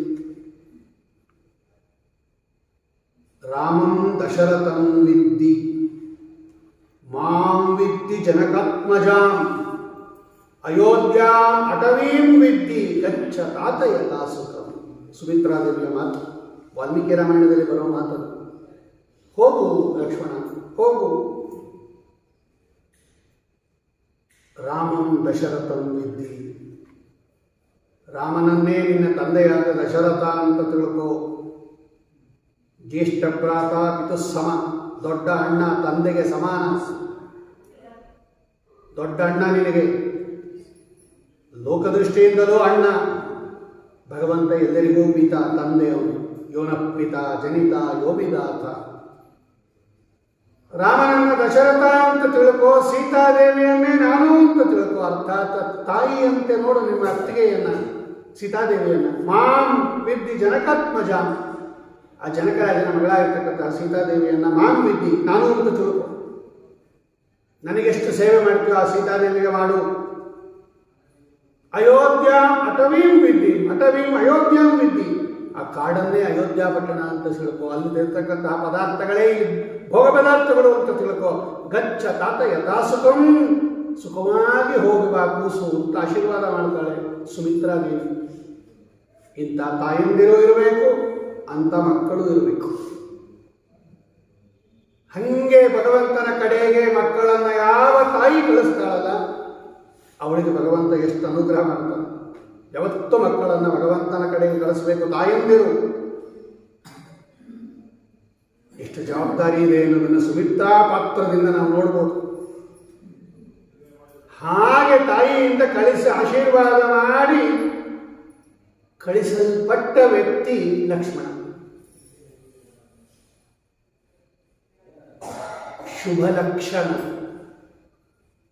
ಆಚಾರ್ಯರು ಬರೀತಾರೆ, ಲಕ್ಷ್ಮಣ ಅಂದರೆ ಲಕ್ಷಣಗಳಿಂದ ಕೂಡಿದವನು, ಶುಭ ಲಕ್ಷಣದಿಂದ ಕೂಡಿದವನು ಲಕ್ಷ್ಮಣ. ಅದರಲ್ಲಿ ಮೊದಲನೇದು ವಿಷ್ಣು ಭಕ್ತಿ. ಶ್ರೀಮದ್ ವಿಷ್ಣು ವಿವಿಷ್ಟ ಅತಿಗುಣ ಗುರುತಮ ಶ್ರೀಮದಾನಂದ ತೀರ್ಥ. ಎಲ್ಲ ಗುಣಗಳಿಗೆ ಕಿರೀಟಪ್ರಾಯದಂತೆ ಇರ್ತಕ್ಕಂತಹ ಗುಣ ವಿಷ್ಣು ಭಕ್ತಿ ಅದಿರಬೇಕು. ಅದು ಮಾಂಗಲ್ಯ ಇದ್ದಂಗೆ, ಹೆಣ್ಣು ಮಕ್ಕಳಿಗೆ ಮಾಂಗಲ್ಯ ಇರಬೇಕು. ಯಾವ ಪದಾರ್ಥ ಹೋದರೂ ಕೂಡ ಆ ಮಾಂಗಲ್ಯ ಹೆಂಗೆ ಗಟ್ಟಿಯಾಗಿ ರಕ್ಷಣೆ ಮಾಡ್ಕೋತಾಳೋ ಹಾಗೆ ವಿಷ್ಣು ಭಕ್ತಿ ಎನ್ನುವುದು ನಮಗೆ ಮಾಂಗಲ್ಯ. ಅದು ಹೋಗ್ಬಿಟ್ರೆ ಇನ್ನೇನು ಆಭರಣ ಇಟ್ಕೊಂಡು ಪ್ರಯೋಜನ ಇಲ್ಲ. ಶುಭ ಲಕ್ಷಣ ಲಕ್ಷ್ಮಣ, ಶುಭ ಲಕ್ಷ್ಮಣ ಲಕ್ಷಣ. ಅಂತಹ ಲಕ್ಷ್ಮಣ ದೇವರು ಸಂತೋಷ ಪಡ್ತಾ ಇದ್ದಿದ್ದು ಎಲ್ಲಪ್ಪ ಅಂದರೆ ರಾಮದೇವರದೇ. ಇಷ್ಟು ಅರ್ಥ ಬರೀತಾರೆ ನೋಡು. ಲಕ್ಷ್ಮಣ ಶುಕಾರಾಮಭೂ ಅವತು ಗೌರಾಮಲಾಮಿತ ಮಹೋಹಾರ. ಇಲ್ಲೂ ರಾಮ ಶಬ್ದ ಇದೆಯಲ್ಲ, ಅದು ರಾಮ ಅಂತಲ್ಲ, ಗೌರ, ಅಮಲ, ಅಮಿತ, ಅಹೋಹಾರ. ನೋಡುವ ಬರೀತಾರೆ. ರಾಮದೇವರ ಕುತ್ತಿಗೆಯಲ್ಲಿ ಒಂದು ಬೆಳ್ಳಗಿರ್ತಕ್ಕಂಥ ಮುತ್ತಿನ ಸರ ಇರ್ತದೆ. ಗೌರ ಅಂದರೆ ಬಿಳಿ ಬಣ್ಣ, ಅಮಲ ಅಂದರೆ ದೋಷ ಇಲ್ಲದೆ ಇರತಕ್ಕಂತಹ ಶುದ್ಧವಾಗಿರ್ತಕ್ಕಂತಹ, ಅಮಿತಂ ಅಹೋ ಅಪಾರವಾದ ಕಾಂತಿಯಿಂದ ಕೂಡಿರತಕ್ಕಂತಹ ಮಹೋಹಾರ ಮುತ್ತಿನ ಹಾರ ರಾಮದೇವರ ಕುತ್ತಿಗೆಯಲ್ಲಿತ್ತಂತೆ. ರಾಮದೇವರ ಮೈ ಮೇಲೆ ಇರತಕ್ಕಂತಹ ಆಭರಣಗಳೆಲ್ಲ ರಮಾತ್ಮಕ ಆಭರಣಗಳು, ಲೋಕದ್ದಲ್ಲ. ಛತ್ರ ಚಾಮರ ವ್ಯಜನ ಪರ್ಯಂಕ ಪಾತ್ರ ರೂಪಳಾಗಿ ನಿಂತು ಚಿತ್ರಚರಿತನಾದ ಹರಿಯ ನಿತ್ಯ ಸೇವೆ ಮಾಡುತ್ತಿಹಳು ಎನುದನ್ಯಳು ಲಕುಮಿ ಎಂಥ ಮಾನ್ಯಳು. ಗೌರಾಮಲಾಮಿತ ಮಹೋಹಾರ ಅಮರಸ್ತುತ ಯಶೋ. ಅದನ್ನು ಈ ಪದಚ್ಛೇದ ಮಾಡಿದಾಗ ಈ ಅರ್ಥ ಎಲ್ಲ ಬರುತ್ತೆ. ಗೌರಾಮಲಾಮಿತ ಮಹೋ ಹಾರಾಮರಸ್ತುತ ಯಶೋ ರಾಮ ಕಾಂತಿ ಸುತ ನೋರಾಮ ಲಬ್ಧ ಕಲಹ. ಅದು ಹಾಡು ಹೇಳುವಾಗ ಸ್ತೋತ್ರ ಹೇಳುವಾಗ ಹಂಗೆ ಹೇಳಬೇಕು. ಪದಚ್ಛೇದ ಮಾಡಿ ಅರ್ಥ ಮಾಡುವಾಗ ಅಲ್ಲೆಲ್ಲ ಬಿಡಿಸ್ಕೋಬೇಕದು. ಅಮರಸ್ತುತ ಯಶಃ. ಅಮರ ಅಂದರೆ ದೇವತೆಗಳು, ಅವರಿಂದ ಕೊಂಡಾಡಲ್ಪಟ್ಟ ಕೀರ್ತಿ ಉಳ್ಳವನು ಭಗವಂತ. ಅದೆಷ್ಟು ಸಲ ದೇವಾನ ದೇವತೆಗಳೆಲ್ಲ ಬಂದು ರಾಮದೇವರನ್ನು ಸ್ತೋತ್ರ ಮಾಡಿಬಿಟ್ಟು ಹೋಗ್ತಾರೋ ರಾಮಾಯಣದಲ್ಲಿ. ಒಬ್ಬೊಬ್ಬ ದೈತ್ಯರನ್ನ, ಒಬ್ಬೊಬ್ಬ ರಾಕ್ಷಸಿಯನ್ನ ಸಂಹಾರ ಮಾಡಿದಾಗ ಎಲ್ಲ ದೇವತೆಗಳು ಬಂದು ಭಗವಂತನ ಮೇಲೆ ಪುಷ್ಪವೃಷ್ಟಿ ಸುರಿಸಿ ಹೋಗುವಂತೆ. ಸೇತುವೆಯನ್ನು ಕಟ್ಟಿದಾಗ, ಶೂರ್ಪಣಿಕೆಯನ್ನ ವಿಕಾರ ಮಾಡಿದಾಗ, ರಾವಣನನ್ನು ಸಂಹಾರ ಮಾಡಿದಾಗ, ಕುಂಭಕರ್ಣನನ್ನು ಸಂಹಾರ ಮಾಡಿದಾಗ, ವಾಲಿಯನ್ನು ನಿಗ್ರಹ ಮಾಡಿದಾಗ, ಈ ತಾಟಕಿಯನ್ನು ಸಂಹಾರ ಮಾಡಿದಾಗ, ಮಾರೀಚನನ್ನು ಸಂಹಾರ ಮಾಡಿದಾಗ, ಒಬ್ಬೊಬ್ಬರನ್ನು ಭಗವಂತ ಕೊಂದಾಗಲೂ ಕೂಡ ದೇವತೆಗಳೆಲ್ಲ ಬಂದು ಪುಷ್ಪವೃಷ್ಟಿ ಮಾಡಿದಾರಂತೆ, ಸ್ತೋತ್ರ ಮಾಡಿದಾರಂತೆ. ಅಮರಸ್ತುತ ಯಶಃ. ಬ್ರಹ್ಮಾದಿ ದೇವತೆಗಳಿಂದ ಕೊಂಡಾಡಿಸಿಕೊಂಡ ಕೀರ್ತಿಯುಳ್ಳವನು ಭಗವಂತ. ಅಂತಹ ಯಶ ನಾವು ಕೊಂಡಾಡಬೇಕು. ಬ್ರಹ್ಮದೇವರು ಕೊಂಡಾಡಿದ್ದಾರೆ ಭಗವಂತನನ್ನ ಅಂದ ಮೇಲೆ ನಾವು ರಾಮದೇವರನ್ನು ಕೊಂಡಾಡದೇ ಇದ್ದರೆ ಭಗವಂತ ನಮಗೆ ಏನು ಅನುಗ್ರಹ ಮಾಡುತ್ತಾನೆ? ಹನುಮಂತ ದೇವರು ಎಷ್ಟು ಕೊಂಡಾಡ್ತಾರೆ ರಾಮದೇವರನ್ನು. ಅಮರಸ್ತುತ ಯಶಃ. ಒಂದೊಂದು ಕಾರ್ಯವನ್ನು ಮಾಡಿದಾಗಲೂ ಕೂಡ ದೇವತೆಗಳಿಂದ ಹೊಗಳಲ್ಪಟ್ಟ, ದೇವತೆಗಳಿಂದ ಸ್ತುತಿಸಲ್ಪಟ್ಟ ಕೀರ್ತಿ ಉಳ್ಳವನು. ಸೇತುವೆ ಸಿದ್ಧ ಆದ ಮೇಲೆ ಎಲ್ಲ ದೇವತೆಗಳು ಬಂದು ಭಗವಂತನಿಗೆ ಪುಷ್ಪವೃಷ್ಟಿ ಮಾಡಿದ್ರಂತೆ. ಸೇತುವೆ ಕಟ್ಟಿದ್ದು ಯಾರು? ನಳ ಅಲ್ಲ ಕಟ್ಟಿದ್ದು, ಮೇಲ್ನೋಟಕ್ಕೆ ಅದು ನಳ ಕಟ್ಟಿರ್ತಕ್ಕಂಥ ಸೇತುವೆ ಅಂತ ಹೆಸರುವಾದರೂ ಕೂಡ ನಳನ ಒಳಗೆ ನಿಂತು ಕಟ್ಟಿರ್ತಕ್ಕಂಥವರು ರಾಮದೇವರು. ಹನುಮಂತ ದೇವರು ಕಟ್ಟಿದ್ರು ಅಂತ ಸುಮಧ್ವೀಜಲ್ಲಿದೆ. ನಿಬದ್ಯ ಸೇತು ರಘುವಂಶ ಕೇತು ಭ್ರುಭಂಗ ಸಂಭ್ರಾಂತ ಪಯೋಧಿ ಮಧ್ಯೆ ಮುಷ್ಟಿ ಪ್ರಹಾರಂ ದಶಕಾಯ ಸೀತಾ ಸಂದರ್ಜನಗ್ರೋತ್ತರಮೇಶಬೋಧಾತ್ ಅಂತ ಶ್ಲೋಕ. ನಿಬದ್ಯ ಸೇತು ರಘುವಂಶಕ್ಕೆ ಅಂತ ಹೇಳಿ ಸೇತು ನಿಬದ್ಯ. ಹನುಮಂತ ದೇವರಿಗೆ ನೀವು ಸೇತುವೆಯನ್ನು ಕಟ್ಟಿದ್ರಿ, ಆದರೆ ನಿಜವಾಗಲೂ ಕಟ್ಟೋದು ಯಾರು ಅಂದರೆ ರಾಮದೇವರೇ ಕಟ್ಟಿದ್ದು ತಾನೇ. ವಾದರಾಜರು ಹೇಳ್ತಾರೆ, ಕಪಿಕಟಕ ಧುರೀಣ ಕಾರ್ಮುಕನ್ಯಸ್ತಬಾಣ ಕ್ಷಪಿತತಿತಿಜ ಸೈನ್ಯ ಕ್ಷತ್ರಿಯೇಷು ಅಗ್ರಗಣ್ಯ ಜಲಧಿ ರಚಿತ ಸೇತು ಜಾನಕಿ ತೋಷಯೇತು ಪಥಿಪತಿ ಗುಣಸಾಂದ್ರ ಪಾತು ಮಾಂ ರಾಮಚಂದ್ರ. ಹೆಜ್ಜೆ ಹೆಜ್ಜೆಗೆ ರಾಮದೇವರ ಸ್ಮರಣೆ ಮಾಡಿರ್ತಾರೆ ವಾದಿರಾಜರು. ಇವರೇ ತೀರ್ಥ ಪ್ರಬಂಧದಲ್ಲಿ ರಾಮಪಾದ ಅಂತ ಇದೆ, ಅಲ್ಲಿ ರಾಮೇಶ್ವರದ ಹತ್ರ ರಾಮಪಾದ ಅಂತಲೇ ಒಂದಿದೆ. ಅಲ್ಲಿ ಬೆಟ್ಟದ ಮೇಲೆ ರಾಮದೇವರು ಹೆಜ್ಜೆ ಊರಿದೆ, 2 ಪಾದಗಳಿದೆ. ರಾಮನಾಥಪುರ ಅಂತ ಇವತ್ತು ರಾಮನಾಡ ಅಂತ ಕರೀತಾ ಇದ್ರೆ, ಈಗ ರಾಮನಾಥಪುರ ಅಂತ ಕರೀತಾರೆ. ಅಲ್ಲಿ ಸ್ವಲ್ಪ ದೂರದಲ್ಲಿ ಬೆಟ್ಟದ ಮೇಲೆ ರಾಮದೇವರು ಊರಿದ 2 ಪಾದಗಳಿದೆ, ರಾಮಪಾದ ಅಂತ ಕರೀತಾರೆ. ಆ ರಾಮಪಾದವನ್ನ ಕೊಂಡಾಡಿ ಸ್ತೋತ್ರ ಮಾಡಿದ್ದು ವಾದಿರಾಜರದು. ಕಪಿಕಟಕ ಧುರೀಣ ಕಾರ್ಮುಕನ್ಯಸ್ತಬಾಣ ಕ್ಷಪಿತದ್ದಿತಿಜ ಸೈನ್ಯ ಕ್ಷತ್ರಿಯೇಷು ಅಗ್ರಗಣ್ಯ ಜಲಧಿ ರಚಿತ ಸೇತು. ನೀನು ರಚನೆ ಮಾಡಿದ್ದು ಅಂತಾನೆ ವಾದರಾಜ. ಅದಕ್ಕೆ ಬ್ರಹ್ಮಾದಿ ದೇವತೆಗಳೆಲ್ಲ ಬಂದು ಆ ಉತ್ಕೃಷ್ಟವಾಗಿ ತಾವು ಮಾಡಿರ್ತಕ್ಕಂತಹ ಸೇತುವೆಯನ್ನ ಎಷ್ಟು ಕಟ್ಟಿದ್ದು, 5 ದಿವಸದಲ್ಲಿ ಕಟ್ಟಿರೋದು. 5 ದಿವಸದಲ್ಲಿ ಸೇತುವೆ ಕಟ್ಟಿಯಾರಿ. 100 ಯೋಜನ ಉದ್ದ, 10 ಯೋಜನ ಅಗಲ, 1000 ಕಿಲೋಮೀಟರ್, 1000 ಮೈಲಿ. 100 ಯೋಜನ ಅಂದರೆ 1000 ಮೈಲಿ. 1000 ಮೈಲಿ ಉದ್ದ, 100 ಮೈಲಿ ಅಗಲದ ಸಮುದ್ರದ ಮೇಲೆ 5 ದಿವಸದಲ್ಲಿ ಕಟ್ಟಿಯಾನೆ ಸೇತುವೆ. ಯಾರು ಕಟ್ಟಕ್ಕಾಗತ್ತೆ? ಯಾವ ಮನುಷ್ಯ ಕಟ್ಟಕ್ಕಾಗತ್ತೆ? ಅದು 8 ವರ್ಷ 10 ವರ್ಷ ಮೆಟ್ರೋ ತಗೊಂಡಿರೋದು. ಇಷ್ಟದ 5 ಕಿಲೋಮೀಟರ್ ನೆಲದ ಮೇಲೆ ಕಟ್ಟಿರೋದು. ಇಷ್ಟಾಗಿ ಸಮುದ್ರದ ಮೇಲೆ ಕೋಟಿ ಕೋಟಿ ಕಪಿಗಳು, ಒಂದೊಂದು ಕಪಿಗಳಿಗೂ ಕೂಡ 1000 ಆನೆಯ ಬಲ ಇತ್ತಂತೆ. ರಾಮಾಯಣ ವರ್ಣನೆ ಮಾಡುತ್ತೆ. ಒಂದು ಆನೆಯ ಬಲದಿಂದ ಹಿಡಿದು 10,000 ಆನೆಯ ಬಲದಷ್ಟು ಬಲ ಇತ್ತಂತೆ ಕೋತಿಗಳಿಗೆ. ಒಂದು ಕೋತಿಗೆ ಆನೆಯ ಬಲ ಇರ್ತದೆ ಮಿನಿಮಮ್ ಅಂದರೆ. ಹಾಗೆ ಹೋಗ್ತಾ ಹೋಗ್ತಾ ಕೆಲವು ಕೋತಿಗಳಿಗೆ 10,000 ಆನೆ ಬಲ ಇತ್ತಂತೆ. ಅಂಥದ್ದು ಎಷ್ಟಿತ್ತು ಗೊತ್ತಾ? ಲೆಕ್ಕವೇ ಇರೋಷ್ಟು ಕೋಟಿ ಇತ್ತು. ಕೋಟಿ ಲೆಕ್ಕನೇ ಇಲ್ಲ, ಅಲ್ಲಿ ಕೋಟಿಗಿಂತ ಮೇಲೆ ಇದೆ ಬೇಕಾದಷ್ಟು. ಅಷ್ಟು ಜನ ಅದು ಹೋಗಿದ್ದಾರೆ. ಆ ಜಟ್ಟಿಗಳು ಮೇಲೆ ಆ ಸೇತುವೆ ಹೆಂಗೆ ತಡೆದಿರಬೇಕು, ಹಂಗೆ ಕಟ್ಟಿದಾನಂತೆ ರಾಮದೇವ.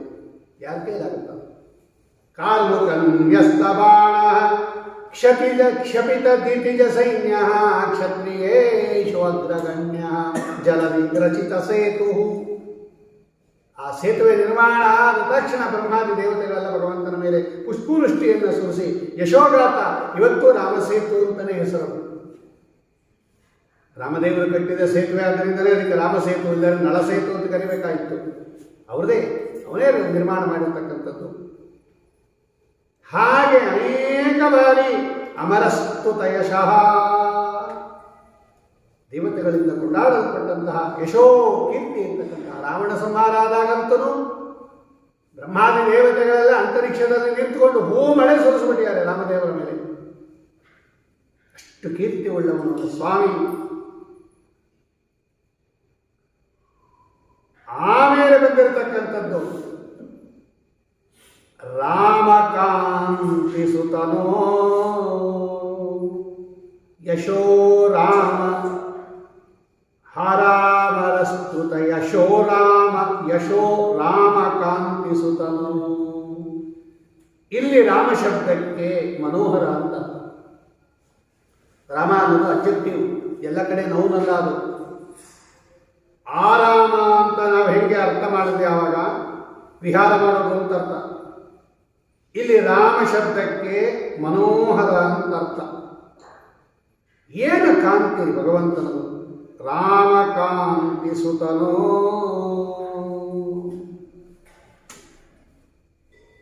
ಸುತನು ಸಮೀಚೀನವಾಗಿರ್ತಕ್ಕಂತಹ, ಶ್ರೇಷ್ಠವಾಗಿರ್ತಕ್ಕಂತಹ, ಸುಂದರವಾದ ಶರೀರದಿಂದ ಕೂಡಿದವರು ರಾಮದೇವರು. ರಾಮದೇವರನ್ನು ವರ್ಣನೆ ಮಾಡೋ ಕಾಲಕ್ಕೆ ರಾಮಾಯಣದಲ್ಲಿ ಹೆಂಗಿತ್ತು ಅವನ ಅವಯವ ಅಂತ ಹನುಮಂತ ದೇವರು ವರ್ಣನೆ ಮಾಡುತ್ತಾರೆ. ಸೀತಾದೇವಿ ಕೇಳಿದಾಗ ರಾಮ ಹೆಂಗಿದ್ದಾನೆ, ನೀನು ರಾಮದೇವರ ಕಡೆಯಿಂದನೇ ಬಂದಿದ್ದೀನಿ ಅಂತ ಹೇಳಿದಾಗ ನಮ್ಮ ರಾಮನನ್ನ ವರ್ಣನೆ ಮಾಡು ನಮ್ಮ ಸ್ವಾಮಿಯನ್ನ ಅಂತ ಕೇಳ್ತಾಳೆ. ಸುಂದರಕಾಂಡದಲ್ಲಿ ಎಷ್ಟು ವರ್ಣನೆ ಮಾಡ್ತಾರೆ ರಾಮದೇವರನ್ನ. ಎಂತಹ ಸುಂದರ ಶರೀರ ರಾಮದೇವರು, ಅತ್ಯದ್ಭುತವಾದದ್ದು, ಕಾಂತಿಯಿಂದ ಕೂಡಿರ್ತಕ್ಕಂತಹ, ಅಪ್ರಾಕೃತವಾಗಿರ್ತಕ್ಕಂತಹ ಸುಂದರ ದೇಹ ನಮ್ಮ ಸ್ವಾಮಿದು. ರಾಮಕಾಂತಿ ಸುತನೋ ರಾಮಲಬ್ಧ ಕಲಹ. ಇಲ್ಲಿ ರಾಮ ಶಬ್ದಕ್ಕೆ ಪರಶುರಾಮ ಅಂತ ನನ್ನೆ ನೋಡಿದ ಅವತಾರ. ರಾಮಾಯಣದಲ್ಲೂ ಪರಶುರಾಮ ದೇವರು ಬರ್ತಾರೆ, ನಿಮಗೆ ಗೊತ್ತು. ಬಾಲಕಾಂಡದಲ್ಲಿ ಮೊದಲನೇ ಕಾಂಡದ ಅಂತ್ಯಭಾಗದಲ್ಲಿ ಸೀತಾದೇವಿಯನ್ನ ಲಗ್ನ ಮಾಡಿಕೊಂಡು ಸ್ವಾಮಿ ಬರ್ತಾ ಇರೋ ಕಾಲಕ್ಕೆ ದಾರಿಯಲ್ಲಿ ಬಂದವರು ಪರಶುರಾಮ ದೇವರು. ಜಗತ್ತಿಗೆ ತೋರಿಸಬೇಕು ಈ ರಾಮ ಸಾಮಾನ್ಯ ಮನುಷ್ಯ ಅಲ್ಲ ಅಂತ. ರಾಮದೇವರು ಸಾಕ್ಷಾತ್ ನಾರಾಯಣ ಅಂತ ಯಾರೋ ಹೇಳಿದ್ದಾರೆ ಅಂತ ತಿಳ್ಕೊಂಡ್ಬಿಡ್ಬೇಡ್ರಿ. ವಾಲ್ಮೀಕಿ ರಾಮಾಯಣದಲ್ಲಿ ಇದೆ. ನೀವೆಲ್ಲ ರಾಮ ದೇವರು ದೇವರು ಅಂತ ಪೂಜೆ ಮಾಡ್ತಾ ಇದ್ದೀರಾ. ರಾಮ ಒಬ್ಬ ಸಾಮಾನ್ಯ ಮನುಷ್ಯ ನಮ್ಮಂತೆ, ಸ್ವಲ್ಪ ಮರ್ಯಾದಾ ಪುರುಷೋತ್ತಮ, ನಮಗಿಂತ ಸ್ವಲ್ಪ ಕ್ವಾಲಿಟಿ ಜಾಸ್ತಿ. ನಮ್ಮಂತೆ ಮನುಷ್ಯ, ಅವನು ಸ್ವಲ್ಪ ಕ್ವಾಲಿಟಿ ಮನುಷ್ಯ ಅಂತ ಕೆಲವರು, ಎಷ್ಟೋ ಜನ ರಾಮ ದೇವರಲ್ಲ, ನೀವು ಸುಮ್ಮನೆ ರಾಮನ ಪೂಜೆ ಮಾಡ್ತಾ ಇದ್ದೀರ. ರಾಮ ಕೊಡೋ ರೀಸನ್ ಏನು? ರಾಮ ನಾರಾಯಣ ಅಂತ ವಾಲ್ಮೀಕಿ ರಾಮಾಯಣದಲ್ಲಿ ಎಲ್ಲೂ ಇಲ್ಲ. ಎಷ್ಟು ಕಡೆ ಇದೆ ಗೊತ್ತಾ ವಾಲ್ಮೀಕಿ ರಾಮಾಯಣದಲ್ಲಿ ರಾಮ ನಾರಾಯಣ ಅಂತ. ಬೇರೆ ಯಾರು ಬೇಡರಿ, ಸ್ವಯಂ ರಾಮನ ಹೇಳ್ತಾನೆ ರಾಮ ಸಾಕ್ಷಾತ್ ನಾರಾಯಣ ಅಂತ. ನಾವು ನೀವು ಹೇಳೋದು ಬೇಡ. ಅವನ ಕೈಲಿ ಹೊಡೆಸ್ಕೊಂಡು ಸಂಹಾರನಾಗಿದ್ದು ರಾವಣ ಅಲ್ಲ, ರಾವಣ ಹೇಳ್ತಾನೆ ಸಾಕ್ಷಾತ್ ನಾರಾಯಣ ಅವನು ಅಂತ. ಅದನ್ನೆಲ್ಲ ನೋಡೋದೇ ಇಲ್ಲ, ಸುಮ್ಮನೆ ಸ್ಟೇಟ್ಮೆಂಟ್ ಕೊಟ್ಬಿಡೋದು. ಫೇಮಸ್ ಆಗಬೇಕು ತಾನೆ, ಯಾವುದೋ ದೇವರನ್ನ ಬೈದು ಬಿಟ್ರೆ ಫೇಮಸ್ ಆಗ್ಬಿಡ್ತೀವಿ ಜಗತ್ತಿನಲ್ಲಿ, ಎಲ್ಲರೂ ಹೇಳ್ತಾರೆ. ಸ್ವಯಂ ರಾವಣ ಹೇಳ್ತಾನೆ ಸಾಕ್ಷಾತ್ ನಾರಾಯಣ ರಾಮದೇವರು ಅಂತ. ಹಾಗಾಗಿ ಬ್ರಹ್ಮಾದಿ ದೇವತೆಗಳೆಲ್ಲ ಬಂದು ಸ್ತೋತ್ರ ಮಾಡ್ತಾರೆ. ಯಾರು ಮನುಷ್ಯರನ್ನ ಯಾಕೆ ಸ್ತೋತ್ರ ಮಾಡ್ತಾರೆ? ಬ್ರಹ್ಮದೇವರು ಬಂದು ಅವರು ಹೇಳ್ತಾರೆ ನೀನು ಸಾಕ್ಷಾತ್ ನಾರಾಯಣ ಪ್ರಭೋ ಸ್ವಾಮಿ ಅಂತ. ಅದನ್ನ ಇಲ್ಲಿ ಹೇಳ್ತಾ ಇದ್ದಾರೆ. ಅಂತಹ ಸಂದರ್ಭದಲ್ಲಿ ಜಗತ್ತಿಗೆ ನೀನು ರಾಮ ಸಾಮಾನ್ಯ ಮನುಷ್ಯ ಅಲ್ಲ, ಸಾಕ್ಷಾತ್ ನಾರಾಯಣ. ಪರಶುರಾಮ ದೇವರ ಬಗ್ಗೆ ಯಾವ ಡೌಟೇ ಇಲ್ಲ, ಅವನು ಸಾಕ್ಷಾತ್ ನಾರಾಯಣ. ಅದಕ್ಕೆ ಭಗವಂತ ಪರಶುರಾಮ ರೂಪದಿಂದ ಬಂದು, ರಾಮ ನೀನು ಮುರಿದಿರ್ತಕ್ಕಂತಹ ಧನಸ್ಸು ಶಿವಧನಸ್ಸು, ಅದಕ್ಕಿಂತ ಕೋಟಿ ಪಟ್ಟು ಬಲಿಷ್ಠವಾದ ಧನಸ್ಸು ನನ್ನ ಹತ್ರ ಇದೆ, ವೈಷ್ಣವ ಧನಸ್ಸು. ಇದನ್ನು ನೀನು ಮುರಿದರೆ ಇದು ನನ್ನ ಧನಸ್ಸು. ಬೇರೆ ಯಾರು ಇದನ್ನು ಹಿಡ್ಕೊಂಬಕ್ಕಾಗಲ್ಲ, ಎತ್ತಕ್ಕಾಗಲ್ಲ, ಬಗ್ಸಕ್ಕಾಗಲ್ಲ, ಮುರಿಯಕ್ಕಾಗಲ್ಲ. ಹಿಡ್ಕೊಂಬಕ್ಕೆ ಆಗಲ್ಲ. ಫಸ್ಟ್ ಅದು ನಾರಾಯಣನ ಧನಸ್ಸು, ನಾರಾಯಣ ಒಬ್ಬ ಧಾರಣೆ ಮಾಡ್ಬೋದಷ್ಟೇ, ಅದನ್ನು ಮುಟ್ಟಕ್ಕೂ ಆಗಲ್ಲ. ನೀನು ಈ ಧನಸ್ಸನ್ನು ಹಿಡಿದು ಹೆದೆಯೇರಿಸಿ ಇದನ್ನು ಭಂಗ ಮಾಡಿದರೆ ನೀನು ನಾರಾಯಣ ಅಂತ ನಾನು ತಿಳ್ಕೊತೀನಿ ಅಂತ ಹೇಳಿ ಪರಶುರಾಮ ದೇವರು ತಗೋ ಈ ಧನಸ್ಸನ್ನು ಅಂತ ವೈಷ್ಣವ ಧನಸ್ಸನ್ನು ಕೊಟ್ಟಾಗ ರಾಮದೇವರು ಅನಾಯಾಸವಾಗಿ ಆ ಧನಸ್ಸನ್ನು ತಗೊಂಡು, ತನ್ನದೇ ಧನಸ್ಸರಿ ಅದು. ಪರಶುರಾಮ ಬೇರೆ ಅಲ್ಲ, ರಾಮ ಬೇರೆ ಅಲ್ಲ. ಪರಶುರಾಮ ಹುಟ್ಟಿದಾನೆ ಎತ್ತಿದ್ದಾನೆ ಎಂದರೆ ರಾಮದೇವರಿಗಾಗೋದಿಲ್ಲ. ಅನಾಯಾಸವಾಗಿ ಆ ವೈಷ್ಣವ ಧನಸ್ಸನ್ನು ತಗೊಂಡು ಅದರ ಜಾವನ್ನು ಕಟ್ಟಿ ಅದಕ್ಕೆ ಬಾಣ ಹೂಡಿ ಎಲ್ಲಿ ಬಿಡಬೇಕು ಅಂತ ಕೇಳಿದ ರಾಮದೇವರು. ಪರಶುರಾಮ ಎಲ್ಲಿ ಬಿಡ್ಲಿ? ಆಗ ಪರಶುರಾಮ ದೇವರು ಹೇಳ್ತಾರೆ ನನ್ನ ಉದರಕ್ಕೆ ಬಿಟ್ಟುಬಿಡು. ಅವ್ರು ಹೇಳು ಅವನು ಉದರದಲ್ಲಿ ಅತುಲ ಅಂತ ಒಬ್ಬ ದೈತ್ಯ ಸೇರ್ಕೊಂಡಿದ್ದ. ಪರಶುರಾಮ ದೇವರು ಒಳಗೆ ಸೇರ್ಕೊಂಡಿದ್ದ ಅವನು. ಎಂಥ ಕಳ್ಳರು ಇರ್ತಾರೆ. ದೇವಸ್ಥಾನಕ್ಕೆ ಕಳ್ಳರು ಬರೋದು ದೊಡ್ಡ ವಿಷಯ ಅಲ್ಲ, ಗರ್ಭಗುಡಿಗೆ ಕಳ್ಳರು ಹೋಗೋದು ದೊಡ್ಡ ವಿಷಯ ಅಲ್ಲ, ದೇವರೊಳಗೆ ಕಳ್ಳರು ಹೊಟ್ಟೋಗಿದ್ದಾರೆ. ಇವರು ದೈತ್ಯನ ಒಳಗೆ ಹೊಟ್ಟೋಗಿದ್ದಾರೆ. ಏನೆಂತ ಸೂಪರ್ ಕಳ್ಳ ಲೆಕ್ಕ ಹಾಕ್ತಾರೆ. ಅಲ್ಲಿದ್ರೆ ನನಗೆ ಮರಣ ಬರಲ್ಲ, ಯಾಕೆ ಅವನು ಗೊತ್ತಿತ್ತು ಪರಶುರಾಮ ದೇವರು ಸಾಕ್ಷಾತ್ ಪರಮಾತ್ಮ, ಅವನು ಸೋಲಲ್ಲ ಸಾಯಲ್ಲ, ಅವನು ಒಳಗಿದ್ರೆ ನಾನು ಸಾಯಲ್ಲ ಅನ್ಕೊಂಡ ಸೇಫ್ ಅಲ್ವ.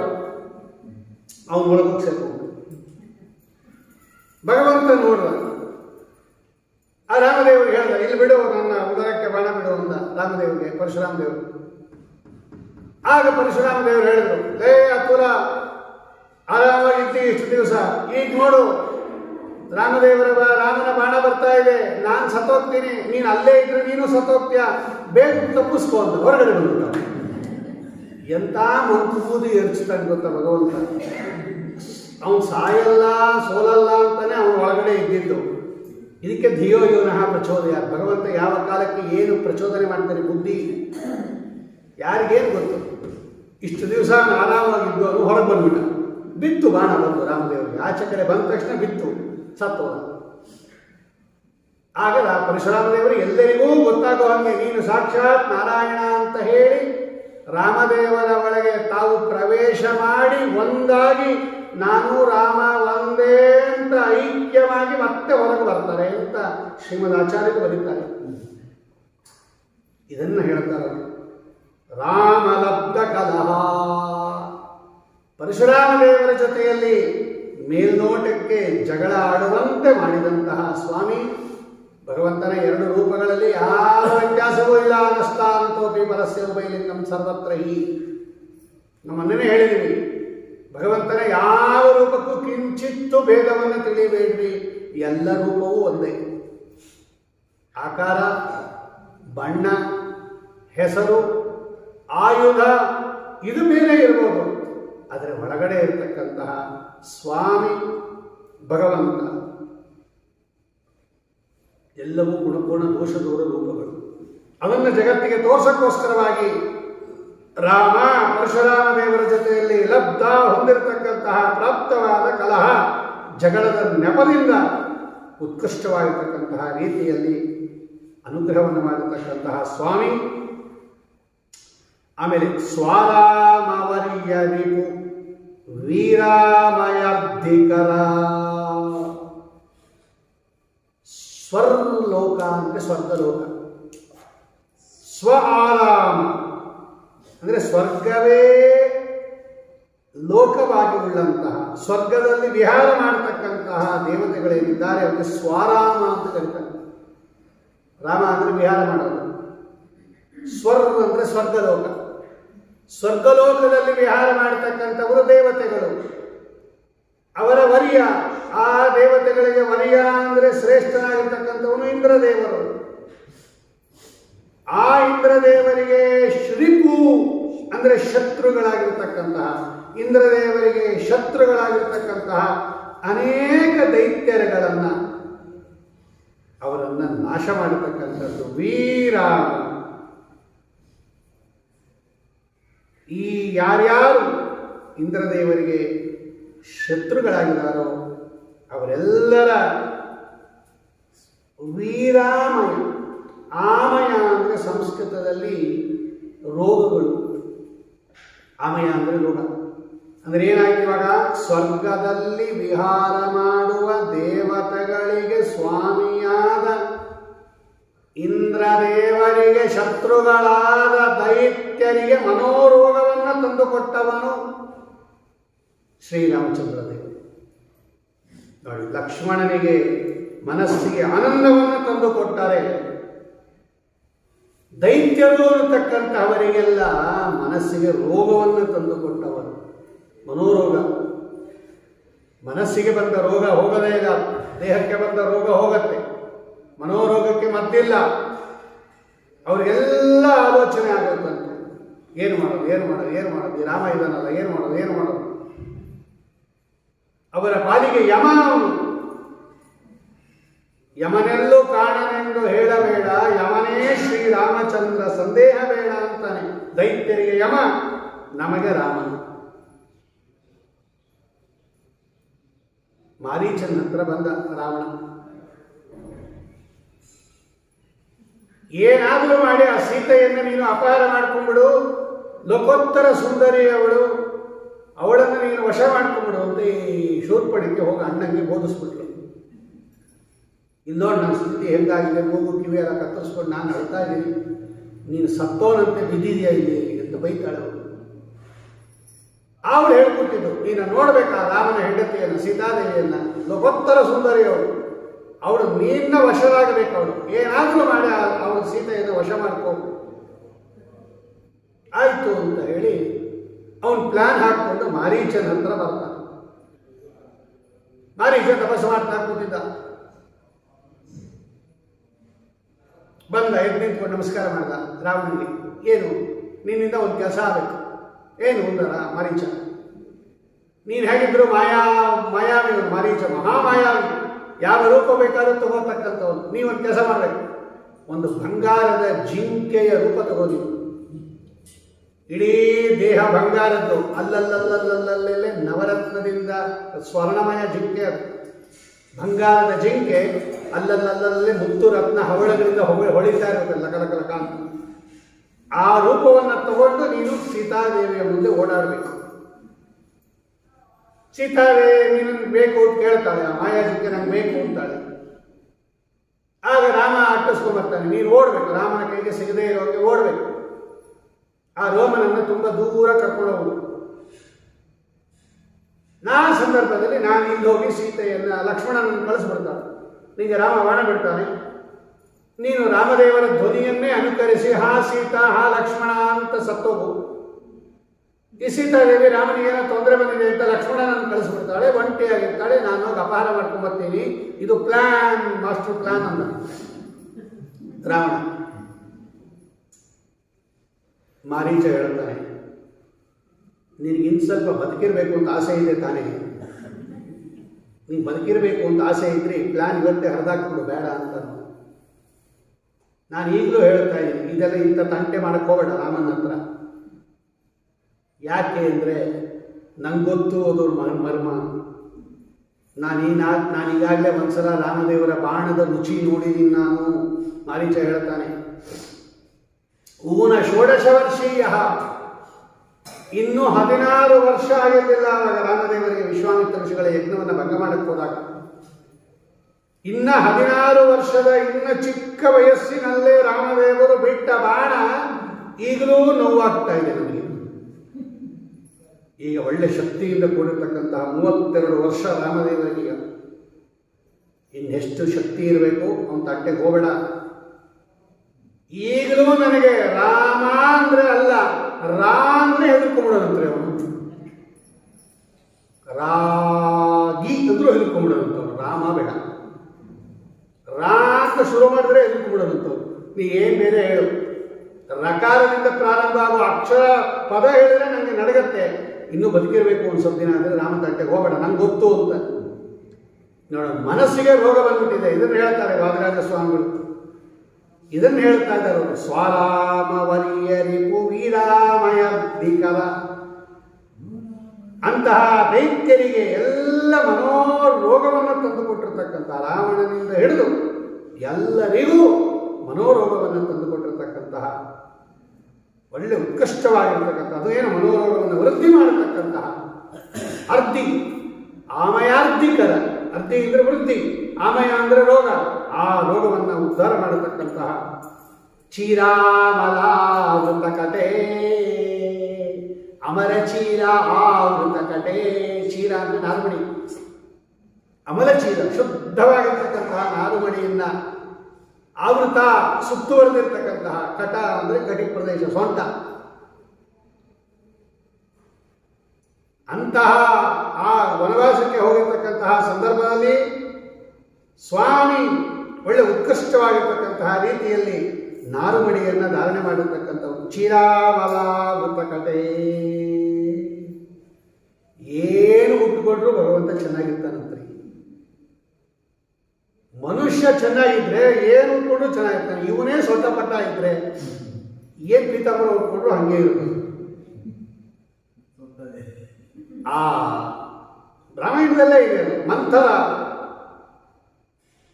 ಕುಬ್ಜೆ ಗೂನಿ ಅವಳು ಅಪಾರವಾಗಿರ್ತಕ್ಕಂಥ ವಕ್ರದಿಂದ ಕೂಡಿದವಳು ಮಂಥರ. ಅವಳು ಚೆನ್ನಾಗಿ ಪೀತಾಂಬರ ಎಲ್ಲ ಉಟ್ಕೊಂಡು ಲೋಲಾಕ್ ಹಾಕೊಂಡು ಓಡಾಡ್ತಾ ಇದ್ದಂತೆ ಆ ಕೈಕೇಯ ಅರಮನೆಯಲ್ಲಿ. ಕೈಕೇಯ ದಾಸಿಯವರು. ಇದೇ ವಾಲ್ಮೀಕಿ ಋಷಿಗಳು ಬಾಲಕಾಂಡವನ್ನು ವರ್ಣನೆ ಮಾಡುತ್ತಾರೆ. ಅಯೋಧ್ಯಾಕಾಂಡವನ್ನು ವರ್ಣನೆ ಮಾಡೋದಿಕ್ಕೆ ಕೋತಿಗೆ ಕಿವಿ ಚುಚ್ಚಿದಂಗಿತ್ತು ಅಂತ ಬರೀತಾರೆ.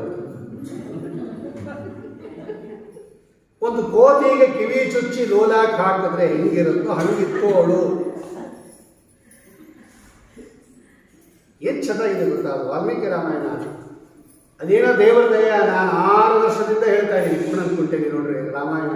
ಆ ಶ್ಲೋಕ ಹೇಳಿದ್ದೀನಿ ನಾನು.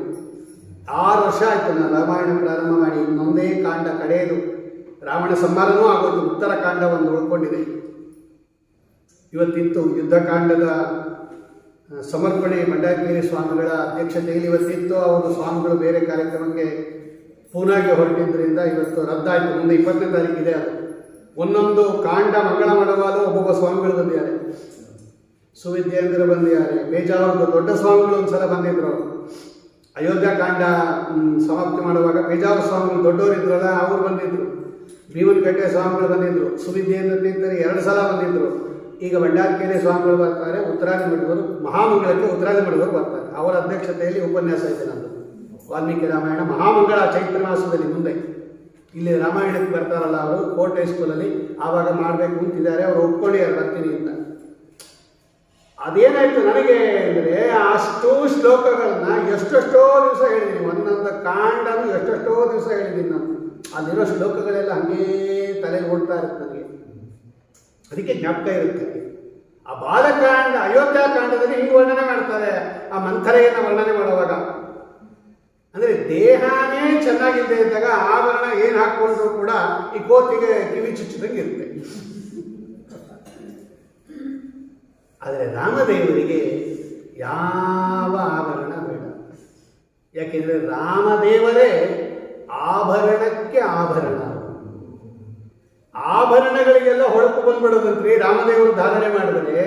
ಆಭರಣಗಳಿಂದ ರಾಮದೇವರಿಗೆ ಶೋಭೆ ಅಲ್ಲ, ರಾಮದೇವರಿಂದ ಆಭರಣಗಳಿಗೆ ಶೋಭೆ. ಆಚಾರ್ಯ ಹೇಳ್ತಾರೆ ಅದನ್ನ. ಸಂತತಂ ಚಿಂತೆಯೇತ್ ಕಂಠಂ ಭಾಸ್ವತ್ ಕೌಸ್ತುಭ ಭಾಸಕಂ. ಭಾಸ್ವತ್ ಹೊಳಿತಾ ಇರ್ತಕ್ಕಂತಹ ಕೌಸ್ತುಭ ರತ್ನಕ್ಕೆ ಹೊಳಪನ್ನು ತಂದು ಕೊಟ್ಟ ಕಂಠ ಅದು ರಾಮದೇವರ ಕಂಠ. ಕೌಸ್ತುಭ ರತ್ನ ಬ್ರಹ್ಮದೇವರ ಒಂದು ರೂಪ. ಅದು ಬ್ರಹ್ಮದೇವರೇ ಒಂದು ರೂಪದಿಂದ ಸ್ವಾಮಿಯ ಕುತ್ತಿಗೆಯಲ್ಲಿದ್ದಾರೆ ಕೌಸ್ತುಭ ರತ್ನದಲ್ಲಿ. ಅದು ಮೊದಲೇ ಹೊಳಿತಾ ಇತ್ತು. ಸಮುದ್ರ ಮಥನ ಕಾಲದಲ್ಲಿ ಸಮುದ್ರದಿಂದ ಬಂದಂತಹ ಕೌಸ್ತುಭ ರತ್ನ ಅದು ಮೊದಲೇ ಹೊಳಿತಾ ಇತ್ತಂತೆ. ಅದು ರಾಮದೇವರ ಕಂಠಕ್ಕೆ ಬಂದಾಗ ಆ ಕೌಸ್ತುಭ ರತ್ನಕ್ಕೆ ಇನ್ನೂ ಹೊಳಪು ಬಂದ್ಬಿಡ್ತಂತೆ ಆ ಕಂಠ ಸೇರ್ಕೊಂಡಾಗ. ಭಾಸ್ವತ್ ಕೌಸ್ತುಭ ಭಾಸಕಂ. ರಾಮದೇವರ ಮೇಲೆ ಆಭರಣಗಳೆಲ್ಲ ಹಂಗೇನೆ. ಅದು ನಾರು ಮಡಿ ಉಟ್ಕೊಂಡ್ರೂ ಕೂಡ ಕಿರೀಟ ತೆಗೆದು ಕುಂಡಲಾದಿಗಳನ್ನು ತೆಗೆದು ಆಭರಣವನ್ನು ತೆಗೆದು ಪೀತಾಂಬರ ತೆಗೆದು ನಾರು ಮಡಿ ಉಟ್ಕೊಂಡಾಗ ಸ್ವಾಮಿ ನರನಾರಾಯಣನಂತೆ ಕಾಣಿಸ್ತಾ ಇದ್ದಂತೆ. ಇವನ ಲಕ್ಷ್ಮಣನೇ ನರ, ಅವನೇ ನಾರಾಯಣ. ಇವರು ಕೂಡ ಅಣ್ಣ ತಮ್ಮಂದ್ರೆ ಹೆಂಗಿದ್ರು ಅಂದರೆ ನರನಾರಾಯಣ ಇದ್ದಂಗಿದ್ರಂತೆ. ಬದರಿಯಲ್ಲಿ ತಪಸ್ಸು ಮಾಡ್ತಾ ಇರ್ತಕ್ಕಂತಹ ನಾರುಮಡಿಯನ್ನು ಒಟ್ಟು ಜಟಾಧಾರಿಯಾಗಿ ವಲ್ಕಲಧಾರಿಯಾಗಿರ್ತಕ್ಕಂತಹ ನಾರಾಯಣ ದೇವರು ಹೇಗಿದ್ದಾರೆ ಯಮಧರ್ಮರಾಜರ ಮಗನಾಗಿ ಅವತಾರ ಮಾಡಿರ್ತಕ್ಕಂಥ ನಾರಾಯಣ ಹಾಗೆ ಕಾಣಿಸ್ತಾ ಇದ್ದ ಅಂತ ವಾಲ್ಮೀಕಿ ರಾಮಾಯಣ ವರ್ಣನೆ ಮಾಡುತ್ತೆ. ಭಗವಂತನಿಗೆ ನೀವು ಯಾವ ಅಲಂಕಾರ ಹಾಕಿರಿ ಚೆಂದಾಗಿರುತ್ತೆ. ಅದನ್ನು ಅವ್ರು ಹೇಳ್ತಾ ಇದ್ದಾರೆ. ಸ್ವಾಮಿ ನೀನೆಂಥವು ನೀನು ಅತ್ಯದ್ಭುತ ಕ್ಷೀರಾಮಲಾವೃತ ಕಟೇ. ಆ ನಾರು ಬಟ್ಟೆ ಹುಟ್ಟಿದ್ರೂ ಕೂಡ ನಿರ್ಮಲವಾಗಿ ಆವರಣ ಮಾಡತಕ್ಕಂತಹ ಸೊಂಟವುಳ್ಳಂತಹ ಸ್ವಾರಾಮದರ್ಶನಜ ಸುಗೋರಾಮನೋಹರ. ಆ ಕಥೆ ಹೇಳ್ತಾರೆ ನೋಡಿ. ಸ್ವಾರಾಮದರ್ಶನಜ ಮಾರಾಮಯಾಗತ ಸುಘೋರಾ ಮನೋರಥಹರ. ಎಷ್ಟು ಸುಂದರವಾಗಿ ಹೇಳ್ತಾರೆ ವಾದಿರಾಜ ಸ್ವಾಮಿಗಳು ಅಂದರೆ, ಸ್ವಾರಾಮ ದರ್ಶನಜ, ಸ್ವ ತನ್ನ, ಅವಳಲ್ಲೇ ಓಡಾಡ್ತಾ ಇದ್ದವಳು ಯಾರೋ ಶೂರ್ಪಣಕ, ಅವಳು ವಾಸಸ್ಥಾನ ಅದು ಪಂಚವಟಿ. ಅವಳು ಎಲ್ಲಿಂದ್ರಲ್ಲಿ ಓಡಾಡ್ತಾ ಇತ್ತು, ಎಲ್ಲ ಕಡೆ ಸರ್ಚ್ ಮಾಡ್ತಾ ಇದ್ಲಂತೆ ಅವಳು. ಯಾರಿಗೆ? ಗಂಡನಿಗೆ. ಒಬ್ಬ ಗಂಡ ಬೇಕು ಅಂತ ಅವಳೆಲ್ಲ ಕಡೆ ಹುಡುಕ್ತಾ ಇದ್ಲಂತೆ ಅವಳು. ಈ ಶೂರ್ಪಣಿಕೆ ರಾವಣನ ತಂಗಿ. ರಾವಣ ಒಂದ್ಸಲ ಯುದ್ಧ ಮಾಡುವಾಗ ಯುದ್ಧದಲ್ಲಿ ಈ ಶೂರ್ಪಣಿಕೆಯ ಗಂಡನನ್ನು ತಾನೇ ಕೊಂದ್ಬಿಟ್ಟ. ಯಾರೋ ಶತ್ರುಗಳು ಅಂತ ತಿಳ್ಕೊಂಡು ಬಾಣ ಬಿಟ್ಬಿಟ್ಟ. ಈ ಶೂರ್ಪಣಿಕೆಯ ಗಂಡ ಸತ್ತದ. ಸ್ವಂತ ತನ್ನ ತಂಗಿಯ ಗಂಡನನ್ನು ಸಂಹಾರ ಮಾಡಿಬಿಟ್ಟ ರಾವಣ ಯುದ್ಧದಲ್ಲಿ. ಅವಳು ಓ ಅಂತ ಶಂಕ ಹೊಡೆದು, ನೀನೇ ಸಂಹಾರ ಮಾಡಿಬಿಟ್ಟು, ನೀನೇ ನನಗೆ ವೈದ್ಯವ್ಯ ತಂದುಕೊಟ್ಬಿಟ್ಟು, ಹಿಂಗೆ ಮಾಡ್ಬೋದಾ ನೀನು ಅಂತ ಬೇಕಾದಷ್ಟು ಬೊಬ್ಬೆ ಹೊಡೆದು. ಆಗ ಅವನೇನು ಮಾಡ್ದ, ಏನೋ ಗೊತ್ತಾಗಲಿಲ್ಲವ, ಕತ್ಲಲ್ಲಿ ಶತ್ರು ಅಂತ ಹೊಡೆದ್ಬಿಟ್ಟೆ, ತಪ್ಪು ತಿಳ್ಕೊಬೇಡ, ಒಂದು ಕೆಲಸ ಮಾಡು, ನೀನು ಹುಡುಕ್ತಾ ಇರೋ ನಿನ್ನ ಮನಸ್ಸಿಗೆ ಯಾರು ಚೆನ್ನಾಗಿ ಇದ್ದಾನೆ ಅಂತ ನಾ ಮದುವೆ ಮಾಡಿಸ್ತೀನಿ ಇನ್ನೊಂದ್ಸಲ ಅಂತ. ಈ ವಿಧವಾ ವಿವಾಹ ಸ್ಟಾರ್ಟ್ ಮಾಡಿದವನೇ ರಾವಣ. ನಿಂಗೆ ಯಾರು ಬೇಕು ನೀನೇ ಕರ್ಕೊಂಬ, ಅವ್ರ ಜೊತೆ ನಾ ಮದುವೆ ಮಾಡಿಸ್ತೀನಿ, ಹುಡುಕ್ತಾ ಇದ್ದವಳು, ಆವಾಗಿಂದ ಹುಡುಕ್ತಾ ಇದ್ದವಳು. ಈ ಪಂಚವಟಿಗೆ ರಾಮದೇವರು ಬಂದಾಗ ಇಲ್ಲೇ ರಾಮದೇವರು ನೋಡಿದ್ರು. ಸ್ವಾರಾಮ ನೋಡಿ, ಅವ್ರು ಬರೀತಾರೆ ವಾದಿರಾಜ ಸ್ವಾಮಿ ಎಷ್ಟು ಸುಂದರವಾಗಿ ಬರೀತಾರೆ ನೋಡಿ. ಅಲ್ಲಿ ಏನಿದೆ, ಸ್ವಾರಾಮ ದರ್ಶನಜ, ಸ್ವ ಆರಾಮ, ತಾನು ಓಡಾಡ್ತಾ ಇರ್ತಕ್ಕಂತಹ ಜಾಗ ಅಂದರೆ ಅರ್ಥಾತ್ ಪಂಚವಟಿ. ಆ ಪಂಚವಟಿಯ ಆರಾಮ ಅಂದರೆ ಆ ವಿಹಾರ ವನದಲ್ಲಿ ದರ್ಶನಜ, ತನ್ನ ದರ್ಶನದಿಂದ ಅಂದರೆ ರಾಮದೇವರ ದರ್ಶನದಿಂದ ಅವಳು ಏನಾಯ್ತು ಗೊತ್ತಾ, ಮಾರಾಮಯಾಗತ. ಮಾರಾಮಯ ಅಂದ್ರೆ ಏನು ಗೊತ್ತಾ, ಮಾರ ಅಂದರೆ ಮನ್ಮಥ. ಮದನೋ ಮನ್ಮಥೋ ಮಾರಹ ಪ್ರದ್ಯುಮ್ನ ನೀನಕೇತನ. ಅಮರಕೋಶ. ಮೀನಾಂಕ ನಿರ್ಮಲ ವಿಶಾನಾಥ ಕೋಟಿಲಸ. ಮೀನಾಂಕ ಅಂತ ಅವನಿಗೆ, ಮೀನಕೇತನ, ಮೀನೇ ಧ್ವಜದಲ್ಲಿ ಮೀನು, ಮನ್ಮಥನ ಧ್ವಜದಲ್ಲಿ ಮೀನು, ಗರುಡ ಧ್ವಜ ಇದ್ದಂಗೆ ಮೀನ ಧ್ವಜ ಒಂದು. ಆ ಮೀನಿನ ಚಿತ್ರ ಇರೋದು, ಅದಕ್ಕೆ ಅಲ್ಲಿ ಮೀನಕೇತನ ಅಂತ ಕರೀತಾರೆ. ಇವನು ಗರುಡಕೇತನ, ಅವನು ಮೀನಕೇತನ. ಅದಕ್ಕೆ ಮೀನಾಂಕ ಅಂತ ಕರೆದಿರೋದು ವಾದಿರಾಜರು. ಮೀನಾಂಕ ನಿರ್ಮಲ ನಿಶಾನಾಥ ಕೋಟಿ ಲಸ. ಕೋಟಿ ಮನ್ಮಥರಂತೆ, ಕೋಟಿ ಚಂದ್ರನಂತೆ ಕಾಂತಿ ಉಳ್ಳವನು ವಾಮನದೇವರು ಅಂತ ಹೇಳುವಾಗ ಅಲ್ಲಿಗೆ ಮಾರ ಅಂದರೆ ಮನ್ಮಥ. ಮದನೋ ಮನ್ಮಥೋ ಮಾರ, ಮಾರಜನಕ ಅಂತ ಕರೀತಾರೆ ನೋಡಿ. ದಾಸರಾಯರು ಎಷ್ಟೋ ಕಡೆ ಪ್ರಯೋಗ ಮಾಡಿದ್ದಾರೆ. ಮಾರ ಅಂದರೆ ಮನ್ಮಥ, ಆಮಯ ಅಂದರೆ ರೋಗ. ಆ ಶೂರ್ಪಣಿಕೆಗೆ ಒಟ್ಟು ಅಭಿಪ್ರಾಯ ಏನು ವಾದಿರಾಜರದು, ಪಂಚವಟಿಯಲ್ಲಿ ರಾಮದೇವರನ್ನ ನೋಡಿದಾಗ ಅವಳಿಗೆ ಮಾರ ರೋಗ ಬಂತು, ಅರ್ಥಾತ್ ಕಾಮದಿಂದ ಪೀಡಿತಳಾದಳು. ಕಾಮಜ್ವರ ಅಂತ ಅರ್ಥ. ಮಾರ ಆಮಯ ಅಂತ ಹೇಳಿದ್ರೆ ಕಾಮಜ್ವರದಿಂದ ಪೀಡಿತಳಾದ, ಮನ್ಮಥ ರೋಗದಿಂದ ಪೀಡಿತಳಾದ ಅಂತ ಅರ್ಥ. ಅದು ಆಗತ ಅಂದರೆ ರಾಮದೇವರನ್ನ, ಅಂದರೆ ಪಂಚವಟಿಯಲ್ಲಿದ್ದಾಗ ರಾಮದೇವರ ದರ್ಶನವನ್ನ ಮಾಡಿ ಕಾಮಜ್ವರದಿಂದ ಕೂಡಿದ, ಮನ್ಮಥ ರೋಗದಿಂದ, ಮಾರ ರೋಗದಿಂದ ಕೂಡಿ ಆಗತ ತನ್ನ ಬಳಿಗೆ ಬಂದಿರತಕ್ಕಂತಹ ಈ ಶೂರ್ಪಣಕೆಯನ್ನು ಸುಘೋರ ಮನೋರಥ. ಸುಘೋರ, ಅತ್ಯಂತ ಘೋರಳಾಗಿರ್ತಕ್ಕಂಥ ರಾಕ್ಷಸಿಯವಳು ಶೂರ್ಪಣಕ. ಸಂಸ್ಕೃತದಲ್ಲಿ ಶೂರ್ಪ ಅಂದ್ರೇನು, ಮೊರ. ಮೊರದ ಬಾಗಿನ ಕೊಡ್ತೀವಲ್ಲ, ಅದಕ್ಕೆ ಶೂರ್ಪ ಅಂತ ಕರೀತಾರೆ. ನಖ ಅಂದರೆ ಉಗುರು. ಅವಳ ಒಂದೊಂದು ಉಗುರು ಮೊರ ಇದ್ದಂಗೆ ಇತ್ತಂತೆ ಲೆಕ್ಕ ಹಾಕೊಂಡು.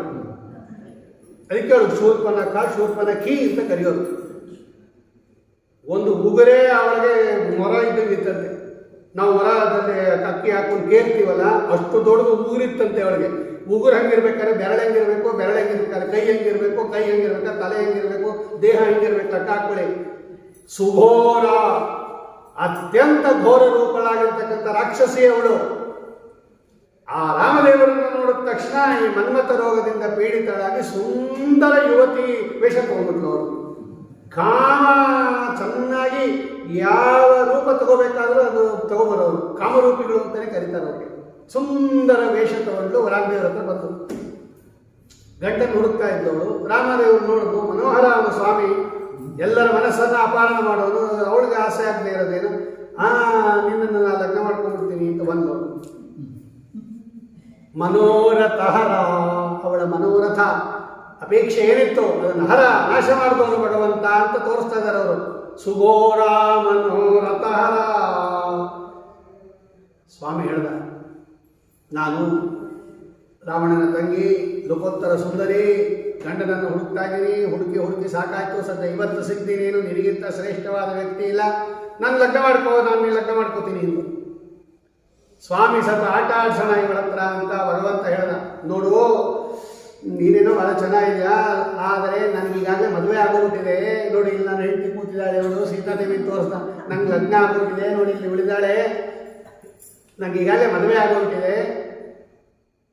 ನೋಡು, ಅಲ್ಲಿ ಕೂತಿಯಾನಲ್ಲ ನನ್ನ ತಮ್ಮ, ಅವನು ಹೋಗು, ಅವನು ಒಬ್ಬನೇ ಬಂದ್ಬಿಟ್ಟಿಯಾನೆ, ಅವನು ಬೇಕಾದ್ರೆ ನೀನು ಲಗ್ನ ಮಾಡ್ಕೋತಾನೆ, ಹೋಗು.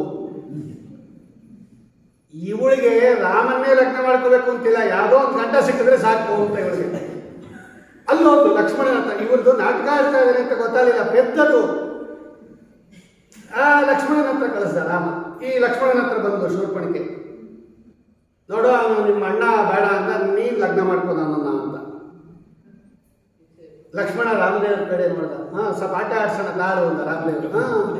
ಆಗ ಲಕ್ಷ್ಮಣ ಹೇಳ್ದ, ಹೌದು ನೋಡು, ಭಾಳ ಚೆನ್ನಾಗಿದೆ, ನಾನೇನೋ ಒಬ್ಬನೇ ಇದ್ದೀನಿ, ನೀನು ಲಗ್ನ ಮಾಡ್ಕೊಂಡ್ಬಿಡ್ಬೋದು, ಆದರೆ ಒಂದು, ನಾನು ನಮ್ಮ ಅಣ್ಣನ ಸೇವಕ, ನೀನು ನನ್ನ ಲಗ್ನ ಮಾಡಿಕೊಂಡ್ರೆ ನೀನು ಸೀತಾದೇವಿಯ ಸೇವಕಿ ಆಗ್ತೀಯ, ಅವಳು ಸೀರೆ ಗೀರೆ ಎಲ್ಲ ಒಪ್ಕೊಂಡಿರ್ಬೇಕು, ಒಪ್ಕೋತೀಯ ಅಂತ. ಆಗಲ್ಲ, ವಾಪಸ್ ಬಂದು, ಅದಕ್ಕೆ ಅಲ್ಲೇ ಲಗ್ನ ಮಾಡ್ಕೊ ಹೋಗು. ನೀನೇ ರಾಣಿಯಾಗಿ ಮೆರೀತೀನಿ ಅಂತ ತಿಳ್ಕೊಂಬೇಡ, ಬಟ್ಟೆಗಿಟ್ಟ ಎಲ್ಲ ಒಗೆದು ಪಾತ್ರೆ ತೊಳೆದು ಸೇವಕಿ ಅಂತ ಇರಬೇಕು, ನಾನು ಸೇವಕ, ನನ್ನ ಲಗ್ನ ಮಾಡ್ಕೊಂಡ್ರೆ ನೀನು ಸೇವಕಿ, ಒಪ್ಕೋತ್ಯ? ಇಲ್ಲ. ತಿರ್ಗಾ ಬಂದ ಈ ಕಡೆಗೆ, ಇಲ್ಲಿ ಬಂದು ರಾಮನ ಹತ್ರ, ನಿನ್ನ ತಮ್ಮ ಬೇಡ ಅಂದ್ಬಿಟ್ಟ, ನಿನ್ನೆ ಲಗ್ನ ಮಾಡ್ಕೊಂಡ್ಬಿಡ್ತೀನಿ ಅಂತ. ಅವನು ಹೇಳಿದ, ಇಲ್ಲ ನಾನು ಏಕಪತ್ನಿಯವರ ಕಷ್ಟ, ವಾಸದಾಗಲೇ ಮದುವೆ ಆಗೋಗ್ಬಿಟ್ಟಿದೆ, ಸೀತೆ ಇದ್ದಾಳೆ, ನಾನು ಲಗ್ನ ಮಾಡ್ಕೊಂಬಲ್ಲ ಅಂತ. ಸೀತೆ ಇದ್ರೆ ತಾನೇ ನೀನು ನನ್ನನ್ನು ಲಗ್ನ ಮಾಡ್ಕೊಳ್ಳಲ್ಲ, ಈ ಸೀತೆಯನ್ನು ತಿಂದುಬಿಡ್ತೀನಿ ಇಂದವಳು. ಸೀತಾ ಇದ್ದಿದ್ದಕ್ಕೆ ತಾನೇ ನೀನು ಲಗ್ನ ಮಾಡ್ಕೊಂಬಲ್ಲ, ಈ ಸೀತೆಯನ್ನೇ ತಿಂದುಬಿಡ್ತೀನಿ, ಆವಾಗ ನೀನು ಒಂಟಿಯಾಗಿ ಹೋಗ್ತೀಯ, ನನ್ನ ಲಗ್ನ ಮಾಡ್ಕೋತ್ಯಾ ಅಂತ ಹೇಳಿ ಸೀತೆಯನ್ನು ನುಂಗಕ್ಕೆ ಹೋಗ್ಬಿಟ್ಲವಳು. ಆಗ ಲಕ್ಷ್ಮಣನಿಗೆ ಸಂಜ್ಞೆ ಮಾಡ್ಬೇಕು ಅಂತ, ಇನ್ನು ಸಾಕಿವಳು ಆಟ ಮಾಡು ಅಂತ ಹೇಳಿ ಆ ಲಕ್ಷ್ಮಣನ ಹತ್ರ ಹರಿತವಾಗಿರ್ತಕ್ಕಂತಹ ಆ ಖಡ್ಗದಿಂದ ರಾಜ ಏನಿದ್ರೂ ಕೂಡ ಆಜ್ಞೆ ಮಾಡಬೇಕೆ ಹೊರತು ಇಂಪ್ಲಿಮೆಂಟ್ ಮಾಡೋರು ಸೇವಕರೇ. ಅದಕ್ಕೆ ರಾಮ ಕತ್ತರಿಸಲಿಲ್ಲ. ಎಷ್ಟು ನೀತಿ ತೋರಿಸ್ತಾನೆ. ರಾಜ ಯಾವತ್ತೂ ಕಟ್ ಮಾಡಲ್ಲ. ಪ್ರೆಸಿಡೆಂಟ್ ಏನಿದ್ರು ಆರ್ಡರ್ ಪಾಸ್ ಮಾಡ್ತಾನೆ, ಇಂಪ್ಲಿಮೆಂಟ್ ಮಾಡೋರು ಬೇರೆ. ರಾಮದೇವರು ಹೇಳಿದ್ರು, ನೋಡು, ಮಹಾ ದುಷ್ಟಳು ಇವಳು ನೀನು ಸಾಕು, ಇವಳು ಸುಮ್ಮನೆ ಆಟ ಆಡಿಸಿದ್ದು ಸಾಕು ಅಂತ ಹೇಳಿ ಸೀತೆಯನ್ನೇ ನುಂಗಕ್ಕೆ ಬರ್ತಾ ಇದ್ದಾಳೆ ಅಂತ ಹೇಳಿ ಇವಳಿಗೆ ಶಾಸ್ತಿ ಮಾಡು ಲಕ್ಷ್ಮಣ ಅಂತ ಹೇಳಿದಾಗ ರಾಮ ಹರಿತವಾಗಿರ್ತಕ್ಕಂಥ ತನ್ನ ಖಡ್ಗದಿಂದ, ಇನ್ನೊಬ್ಬ ಗಂಡಸ ಹತ್ರ ಹೋಗ್ಬಿಡುದು, ನೀನು ಮೂಗು ಇಲ್ಲ ಕಿವಿ ಇಲ್ಲ ಅಂದ್ರೆ ಯಾರು ಲಗ್ನ ಮಾಡ್ಕೊಳ್ತಾರೆ? ಹೆಣ್ಣು ಮಕ್ಕಳಿಗೆ ಸುಂದರವಾಗಿರ್ತಕ್ಕಂಥದ್ದೇ ಮುಖ, ಅದರಲ್ಲಿ ಮೂಗು ಕಿತ್ಬಿಟ್ಟ, ಕುಯ್ದಾಕ್ಬಿಟ್ಟ. ಅದೇನು ಇಷ್ಟಪ್ಪ ಅದು ಮೂಗು ಹೋದ್ರೆ ಸಣ್ಣದೋ ಏನಿಲ್ಲ, ಅದು ಅವಳು ನಕಾನೇ ಮೊರ ಅಂದಮೇಲೆ ಮೂಗು ಹೆಂಗಿರ್ಬೇಕು, ಅದು ಹಲಸಿನ ಹಣ್ಣು ಇದ್ದಂಗಿದೆ, ಅದು ದಪ್ಪ ಮೂಗು ಕತ್ತರಿಸ್ಬಿಟ್ಟ. ಆ ಕುಂಡಲದಿಂದ ಕೂಡಿರ್ತಕ್ಕಂಥ ಕಿವಿಗೆ ಲೋಲಾಕ್ ಹಾಕೊಂಡಿದ್ದ, ಲೋಲಾಕ್ ಸಮೇತ ಎರಡೂ ಕಿವಿ ಕತ್ತರಿಸ್ಬಿಟ್ಟ. ಏನು ರಕ್ತ ಸುರಿಯಕ್ಕೆ ಶುರು ಆಗೋಯ್ತಾ ಜಲಪಾತದಂತೆ, ಓ ಅಂತ ಅಳಕ್ಕೆ ಶುರು ಮಾಡ್ಬಿಟ್ಲು. ಅಲ್ಲಿಂದ ಹಂಗೆ ಹೋದವಳು ಯಾರತ್ರ? ರಾವಣನ ಹತ್ರ ಅಂತ ಕಥೆಯದು. ಆ ಸುಂದರವಾಗಿರ್ತಕ್ಕಂಥ ಅದನ್ನು ವಾದರಾಜರು ಹೇಳ್ತಾರೆ, ಘೋರ ಮನೋರಥಹರ. ಪಂಚವಟಿ ಕ್ಷೇತ್ರದಲ್ಲಿ ವಾಸ ಮಾಡ್ತಾ ಇರ್ತಕ್ಕಂಥ ಕಾಲದಲ್ಲಿ ತನ್ನ ದರ್ಶನದಿಂದ ಉಂಟಾದ ಮನ್ಮಥ ರೋಗದಿಂದ ತನ್ನ ಬಳಿಗೆ ಬಂದ ದುಷ್ಟ ರಾಕ್ಷಸಿಯಾದ ಘೋರ ರೂಪದಿಂದ ಇದ್ದರೂ ಸೌಮ್ಯ ರೂಪದಿಂದ ಬಂದ ಶೂರ್ಪನಖೆಯನ್ನ ವಿಕಾರ ಮಾಡಿ ಅವಳ ಮನೋರಥ ಏನು ಗಂಡನನ್ನಾಗಿ ಮಾಡ್ಕೋಬೇಕು ಅಂತ ಬಂದು ಅದನ್ನು ನಾಶ ಮಾಡಿರ್ತಕ್ಕಂತಹ ಶ್ರೀರಾಮ ಮಾಂ ಅವತು. ಇಂತಹ ರಾಮಚಂದ್ರ ದೇವರು ನನ್ನನ್ನು ರಕ್ಷಣೆ ಮಾಡಲಿ. ಶ್ರೀಕೃಷ್ಣಾರ್ಪಣಮಸ್ತು. ಕಾಯೇನ ವಾಚ ಮನಸೇಂದ್ರಿಯರ್ವಾ ಬುದ್ಧಾತ್ಮನ ವಾ ಪ್ರಕೃತಿ ಸ್ವಭಾವ ಕರೋಮಿ ಯದ್ಯತ್ ಸಕಲಂ ಪರಸ್ಮೈ ನಾರಾಯಣಾಯೇತಿ ಸಮರ್ಪಯಾಮಿ. ಶ್ರೀಕೃಷ್ಣಾರ್ಪಣಮಸ್ತು. ಶ್ರೀಮದ್